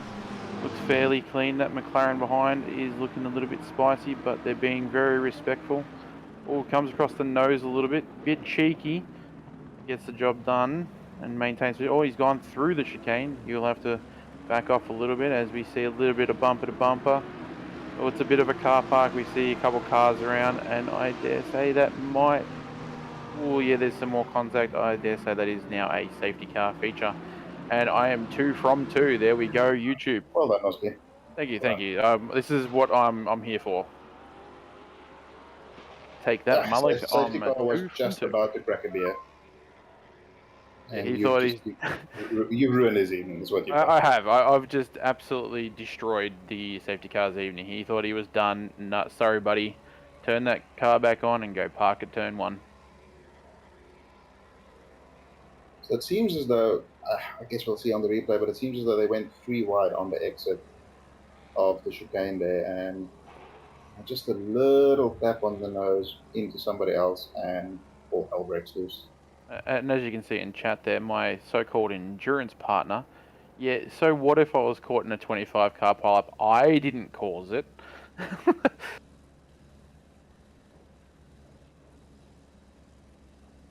It was the other car's fault, not mine. That's like, you know when people complain about traffic? Yeah. You can't complain about traffic, you are traffic. So if you're part of a pileup, you can't complain about the pileup because you're part of the pileup. Well, yeah. Well, at least the guys that were involved in a little bit of contact now with the safety car out there will get a little bit of time to sneak around and jump into the pits, repair that damage. They may need to change tyres if they're feeling like they've scrubbed them or got a bit of a flat spot. You've got probably enough time. I dare say the safety car's probably going to be out for maybe a lap, maybe 2 if the race director is very kind. But you'll have enough time to it'll tack be onto 2 the this back. time around. It wasn't as big of an incident as what you guys managed to do. Yeah, look, if you're going to have an accident, you do it properly, right? I mean, yes, I fully agree. You know, you might as well do it properly. But yeah, I don't think it didn't seem like too much of a high-speed accident. So as we see, Cameron Ross with an absolute flyer of a lap at a 2:44, setting a fastest lap. I don't think there'll be too much damage. So maybe 1 or 2 cars with a bit more damage. But in saying that, last night, I mean, a very small impact caused my car quite a lot of damage. So I guess it just depends on how you get hit. As it looks like car 44 is in the pits, is he not? No, he's not. There's a few that have ducked in there. It looks like maybe 3 cars or so. As we get a replay here of the turn 1. So yeah, Brian very excited. So there's 3 cars there, Lexus, and yeah, little tap on the McLaren into the GTR, and that causes a bit of a chain reaction into a few other cars. And if you noticed, there was a lot of grey McLarens at the back. And Miri got involved there again. He was turned around, so his night is not going very well at the moment. Yeah, it looks like there's maybe 5, maybe half a dozen cars in the pits. As we start to see the first ones leave the pits now after repairing their damage, so they'll be able to go up the pace pretty quick and tack onto the back of the field and hopefully enjoy the last sort of 25 minutes on a sprint race pace, I dare say. Yeah, should be. And I will say P1 cut across. I don't think it'll be too bad because I mean he didn't even have enough time to sort of give it back. So I don't think we really know whether he gained a big advantage from it because the safety car was fault. So yeah, I dare say that entire whole section of the Turn 1 incident will be reviewed by the stewards team. They always do a fantastic effort to do as best job as they can given the little time frame that is allocated to these races. A little less stress when it's the long 1 hour races because you do have that bit more time to address the situation, but yeah, the team do a fantastic job. So pats on the backs all around to those guys. So neighbor there with a 10-second penalty. I don't think that'll be each one incident, so it may have been speeding. That looks like it may have been speeding on pit exit because I think he just tacked onto the back of the tail of the field, so that might be a speeding infringement. So as we see Winey just joining as the safety car is diving into the pits, that is going to leave us in the hands of Cameron Ross. Do you want me to go for 3? 3 for 3? I mean, I don't see why not. Alright, we'll see what happens. Let's see if Cameron Ross is going to get a bit of a jump and leave the field sleeping. Looks like he has got a nice jump there against Tryon there. Sorry, that's Valentini in the McLaren behind. It looks like he may have just slightly caught him sleeping. Has that little bit of an advantage coming across the line there. He will be safe into turn 1, no questions asked. As we see, Tryon might have a bit of a sneak peek on the McLaren, but oh, there might be a bit of a boot. That's a bit of a send, but well Oh, done well to done. avoid. Very nicely done there. Oh, Oh, that's John not was great. around.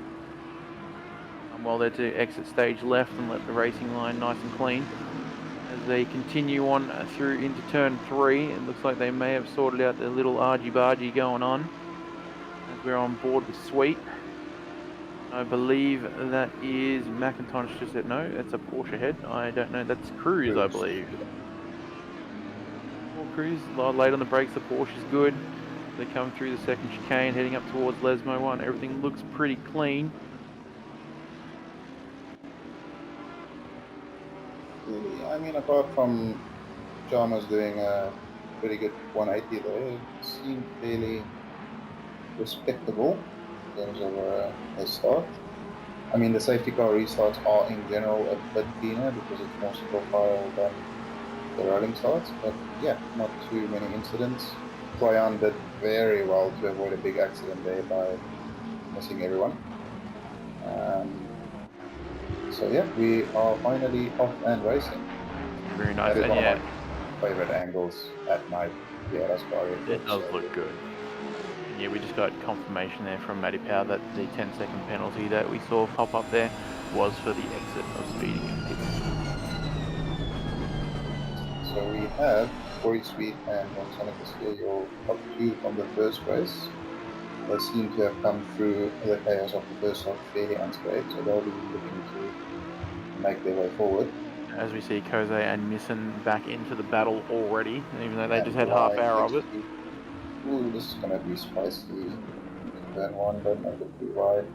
Lie deep on the brakes, then Troyan, he goes around him. Goes behind, deep on the brakes, everybody manages to get Troyan, goes wide. That's going to cost him some time. And miss it past. Will McIntosh be able to get the run? Not sure, but he'll definitely be looking to have a look into the next chicane. He's got the speed just because of how much that exit will compromise that Mercedes. Oh, nice move by McIntosh in front of Cruz. Both of them managed to miss each other. This is not going to end well. Somebody's going to bounce. Well done there by everybody to avoid further contact. I was even holding my breath through that section then, didn't really know what to say other than, you know, hold my breath. But they did well, very respectful once again. Oh, too wide into Lesmo 2. Oh, they've done well. Is John on Boyd Street, I think. Yeah, John's going to push with the send there. He's going to stay on the inside here. Hopefully they don't make it too wide for Ascari. We have seen that does not bode well for anyone. Johnson might look at a little send here, but it seems as one of this is. Someone needs to just cut the top meter of that tree off so we can actually see the track better. But it's still clear enough that we can see what's going on. So that was an important move for John. He said he sent me a message between races that he had decent pace in the first race, but he made a couple of mistakes. So I think he'll be hoping to be able to pull away from Sweet here. You see Johnson behind Sweet there. It was very taily coming through Parabolica there. They had a couple little corrections by look. May have just lit up the rears slightly, or with the safety car not having the tyres up to temp or pressure, might be hurting him slightly. He'll definitely want to still stay on the back of Sweet here. Cameron Ross up at the front is flying. Oh, Troyan must have had an incident with McIntosh there as they're both going very slowly. Troyan taking the exit road, somebody else following him through there. That's another free spot for quite a few people there. So, yeah, Troyan's screen of starting on the front row has turned into a bit of a nightmare really quickly. Yeah, I think maybe a little bit of the first race jitters may have got that there, and not being used to being up that end of this kind of field can, you know, spook you out just a little bit. It's, hopefully can get his composure back pretty quickly and get back on to business. We jump up and we're sitting here watching the battle for fourth, I should say. So Ross and Valentini has scampered off the front a little bit. They really did that. Have this little gaggle of cars here. Yeah, this is Lai, Misson and Koze. Yes. Battle for P3. McIntosh might be carrying some damage from what has just occurred with him on Brian there. Yes, John and Corey made up a couple of spots so far, but now the gaps and the pace makes it a bit more challenging in more spots. I was going to say Corey's only a couple tenths behind John, and Johnson's only a couple tenths behind Corey, and even Frisbee's sniffing just that slightly half a second back behind that as well. So definitely got some good battle groups going up at the pointy end of the field, as well as mid pack and towards the back, no doubt as well. Looking, making light, think about it, but they both do the sensible thing and pull it up. So far line is going through there. Johnson is past Sweet there, so he must have gotten a good run out of Barbarica, but Sweet is right up his world cut.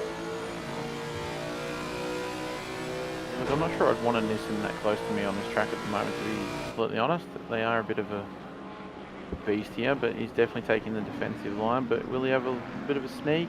No. Size him up probably into Ascari if he gets a good exit through Lesmo too coming up.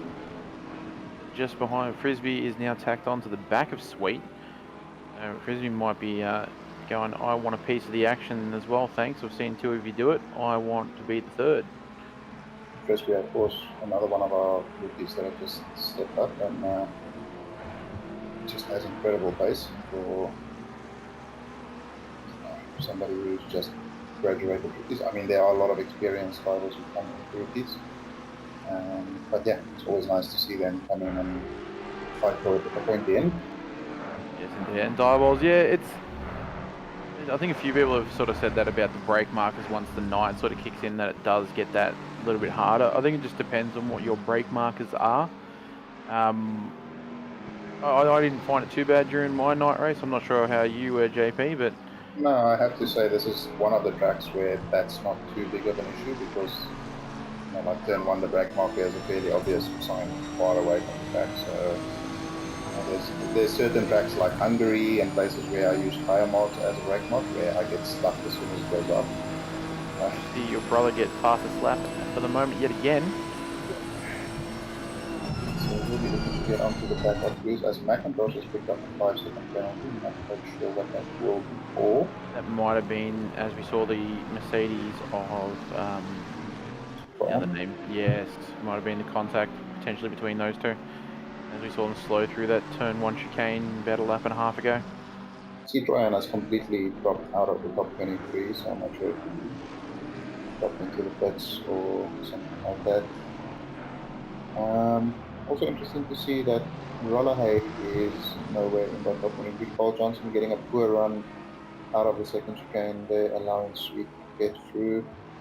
Into Lesmo 1, Frisbee is going to want to ride at that as well, but I don't think Johnson is going to allow him.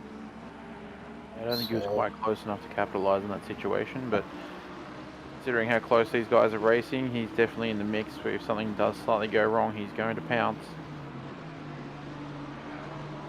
We jump on board with Chalmers here. He's got a bit of a battle ahead of him as well. He's got Mr. Leonard Scott ahead and Floyd behind. That's going to be trying to be pushing up past JLS there. We'll see what the Lexus gang can do. Well, look, I mean, you've been in practice servers with Team Products. Chalmers has the biggest butt. Look, I'm a bit worried on Kovac's death, alright? Like, I know it's a standard thing for Split Red, but it'd be nice if they didn't try and murder each other every race. Like that. Exactly. Okay, they didn't actually. Oh, wait, no, they're still busy, still staring at each other. It's not quite death just yet, but, look, the night's still young. And one of them has a slipstream and one of them doesn't, so this could potentially... Oh, as they split the Nissan. Oh, dear Jesus. Sweet baby Jesus, like the... And we're going to just miss it. As roughly as you would have expected, okay. So luckily nobody got hit, no damage, so that's about as good as we can hope for. I dare say there might be a number called out for that. They might be getting told to readdress a few positions gained for the cut track, but the stewards will definitely take care of that nonetheless. I think we may have cursed them, Peach, unfortunately. That's Kovac's wing step. It's nothing to do with us. Oop, there goes a load of the speed. Thought of a good run there, and I think that's Jarvis just letting him back through. Yeah, that looks like a readdress, no doubt. Chalmers had a bit of a dodgy run out of the second chicane there, which gave McLaws a look in. Middens just making McLaws aware that he is there, so don't make any mistakes. I think this is still more redressing going on here by Jarvis. Yeah, I think he just wants to give that position back from the turn 1 incident there, but I think the two Lambos behind are definitely going to go, well, if you're going to be that kind, I want a piece. I'm friendly as well. If you just move out the way, I'll gladly overtake. Yeah, I was just about to point this battle out. These guys are right on each other's tails here, and Cruz is such a fast driver, but it doesn't matter how good you are, you don't make a Ford fast in a straight line. So I think John is going to be in with a shot. Luckily for Cruz, he doesn't have this position here. This is an amazing angle. Only problem with the Lexus is the brakes aren't nearly as good as the Porsches. So, ooh, that's a bit slow by Lai there through the first chicane. So Lai has been overtaken by Kosi now. Definitely turning into a good battle. No, you're right. I'm just going to say it's pointing out to be almost a 7-car battle at the moment. I think you got 4 just ahead of these 3 here, as we saw into the turn 1 there. That they're all pretty much nose to tail under the heavy braking zones, and I think we might get another look here. Ooh, Valentini on the inside of McIntosh. That is Cruz on Kosi. That's going to allow John to sneak through. That's unfortunate for Kosi, who's been involved in incidents in both races now. And Valentini on the inside of McIntosh. Will he be able to make the overtake here? This curve is not good for the McLaren. He backs off and lets McIntosh go ahead. I think he chose to take life over death through that curb section. So he's going to set him up probably the next, if he gets a really good exit through Ascari, he might have a bit of a look into the Parabolica, but he is looking very pacey at the moment, which is good. Unfortunately, with that contact, I think your brother will be rubbing his hands, but it's unfortunate for the 2 drivers that he did sort of sneak by there, but definitely helped him in his progression towards the pointy end again. Yeah, I think definitely looking at a potential penalty there for Cruz as well, unfortunately. Or potentially Kosi. I didn't actually see the cause of the incident. That's a bit wide. The sausage, he hits the sausage. Manages to stay out of the wall, but that's going to allow Cruz to get through. That was not a particularly good line through Parabolica. Look, I don't think it's ideal. Surprised he didn't actually get sent into the wall, to be honest. Yeah, usually when you hit that sausage, it just bounces you into the forest, roughly 300 yards to the left. Yeah, exactly, and at speed. Yeah, I mean the 300 yards is when you land. Yeah. I was just confirming. I'm happy we're on board with Glen Bike and not seeing the outside of this car. As we have a good down on Neighbour here. Neighbour with a 10-second penalty still, and there's a grey McLaren in front of him. That's Ron Quillo. He has the defensive line here. Will Bendick try to send it around outside? He does. In fact, Quillo is very tame in defending that, and that has lost him the position. Yeah, that was a little bit too easy, I think. That was 2 positions from the start-finish line down into turn 1. That Audi had some speed attached to it. He definitely got a wicked exit out of the Parabolica, and I think he's going to try and say goodbye and see if he can tack on to the next one up the road.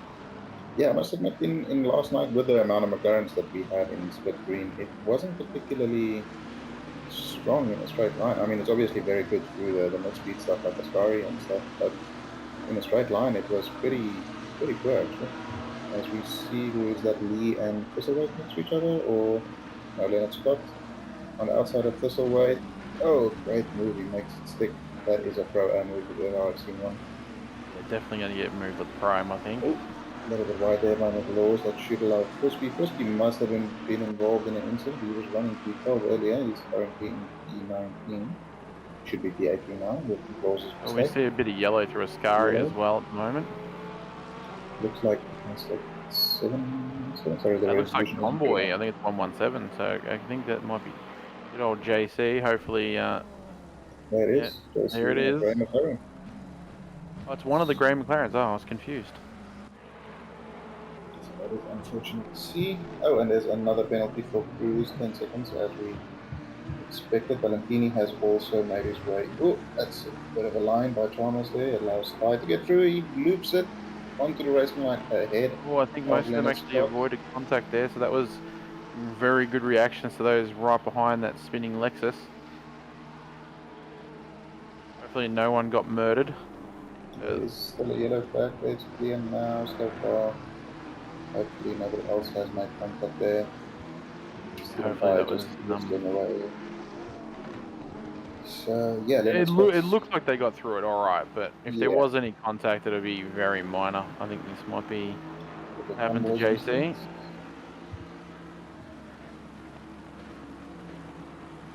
Just a bit of an optimistic sense. Oh yeah, okay. That's unfortunate. Yeah, it's probably entry is such a weird place because it is a heavy braking zone, but it's not really a heavy braking zone unless you're completely side by side where you're going to outbrake someone.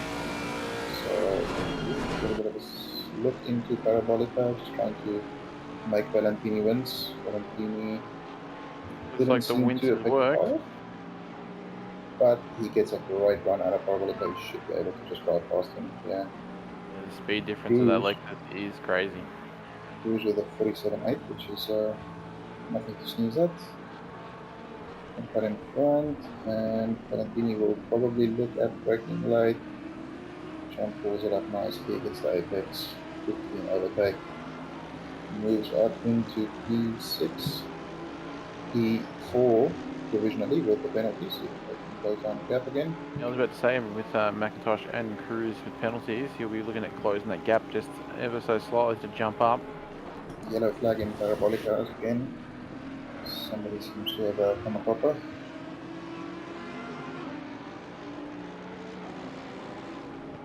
It would Bit of seem a that, poor run oh, here we out go, of bit the of a run. second chicane. He sticks the run outside of Lesnar. It's not the easiest place for an overtake. John has been having a bit of trouble in the first race as well with that second chicane, so I think he'll be happy to get this race done and not have to take that for another couple of months. Until we do it in some kind Nissen of event up somewhere. front. Nissen has closed the gap to Ross by about 2 seconds since he got past Lies. So Ross he's been running fairly unchallenged so far, but I'm thinking Nissen might have something to say with that if there's enough. Yeah, I think the gap's been a bit stable between the top three the last few laps. I think they're 2.5 seconds. But yeah, hopefully they will just keep going about their business. If he's got the pace, he can try and track down the other Audi. But we'll see what happens as the events unfold. Somebody going side by side ahead of them there. I think that was McIntosh and Cruz. Yep. Just behind Lies. So who is going to blink? Brakes are much better on the Porsche, so really look around outside. McIntosh pulls it up, defends, squeezes him a little bit. That's all fair. Good clean racing. Good exit by both of them. Cruz is gonna look for a run into the second chicane here. As we know, it's not the easiest place for an overtake. I'm sure McIntosh will try and defend this. Yeah, this Porsche is definitely going to have a try on the inside, but McIntosh definitely takes the defensive line here. Says, I know you got good brakes, but you want it, you're going to have to work for it.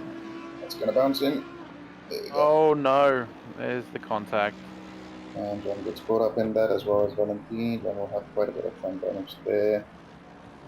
So that is Cole Johnson who takes advantage of Valentini getting caught up in that. Makes up another spot. His recovery continues. Hopefully the impact wasn't too bad for the Lexus there, but like I don't know what it's like to be driving it with the front end damage. But hopefully it doesn't affect it too much. It's okay. It's just a bit understeer. It depends on anything over about 10 seconds, then it becomes a bit of a bump. So I'm not sure how much he would have got with the impact of that, but hopefully he can just survive the next 4.5 minutes. Counting down that. Oh, that's a lot of sausage on the exit of Ascari there. that is Not Ascari ideal. things. Did well to keep it out of the wall though, because I know that during practice I managed to try to do a very similar line and end up in the wall. That was in the Bentley, so that was Yeah, definitely wrong. I did that about every 4 laps in practice. Yeah. It's such a bastard of a curve that you just hit it ever so slightly wrong. It's goodbye. Arrivederci. So yeah, it'll be interesting to see the pace that John can manage in the clean air. Cole not too far behind him, Cole Johnson. McIntosh definitely the biggest loser out of all of that, apart from actually no, Cruz lost out quite a few positions. And I dare say that Cruz will be looking at an additional penalty because that was a bit of a naughty little poop of the inside there. Yeah, unfortunately, it doesn't take much to cause that slight contact, especially in those low-speed corners or the chicanes. That slightest tag, because you're such a heavy braking zone, as we've said, it just ends up looping your car around quite nicely. This gap has come down another second here by missing to Ross. Yeah, I think we're going for a bit of a spicy finish between these two. I mean, it was 2.5 seconds. There's what, yeah, probably 2 laps remaining, or 2.5 laps now. So I think this might be. No, it might be 3, yeah. No, 2. I don't know. I'm very bad at math. 2 plus 2 is 9. Yeah, they'll get this one done. They should get another one done with probably about, I don't know, 20 seconds or so remaining in the time, so that they'll have the additional lap. So anyway, there will be more laps. This is not the last. There will be extra laps. I can say that with confidence. This is not the last lap. So I'm sure Misson will be. Well, he's just dropped another half second in just that sector, so Misson is definitely on the push. He can sort of feel that he's got a bit of a dodgy exit out of his car there too. Yeah, I think he's hungry for the position. So now that there you go, he's at 8/10 now. So he dropped 7/10 in that last sector on Ross. He definitely almost being able to smell the exhaust fumes from the Audi ahead. And he'll be trying to, in this lap, get that a little bit closer, just to maybe on the final lap send somewhere. He'll be definitely looking to see where he has got the advantage throughout the entire circuit, especially this lap, knowing that there's only probably one more to go after this. Just before this battle starts, there was a poll earlier in this group which we didn't quite get to in the comments, but the question was asked, what is your favorite sounding car in ACC? And the options provided was, of course, the Lexus RCF, the Aston Martin V5, the Maserati GT4, and as we see Ross, bit of a shitty exit out of Lesmo 1, but it keeps ahead of Misson. Misson's going to make a good run in this car here. Fourth option was the Volkswagen Golf GTI, which is of course not in the game, so that's a weird option to put in there. Misson with a good run into Ascari. Is he going to save it for the main straight? I think he might just well do. And with 68 votes, we have the Aston Martin V12 with a win. That is a good sounding car. Followed by the Lexus, followed by the Golf, which is again a very silly option to have, and the Maserati in fourth. Misson with a bit of a bad exit out of Ascari, so he's not as close as he would have wanted to be. Yeah, but he's close enough that he's probably going to get a bit of the slipstream down the straight here. That'll definitely pull him back up behind him through the first chicane. He's probably got another 2 or 3 sections where he can probably have a go into the second chicane, probably into Ascari, and then maybe one more into Parabolica, depending on how he goes with his exits. Definitely going to be one to watch, considering it's going to be over at the end of this lap. It's a good way to start the lap. Good exit.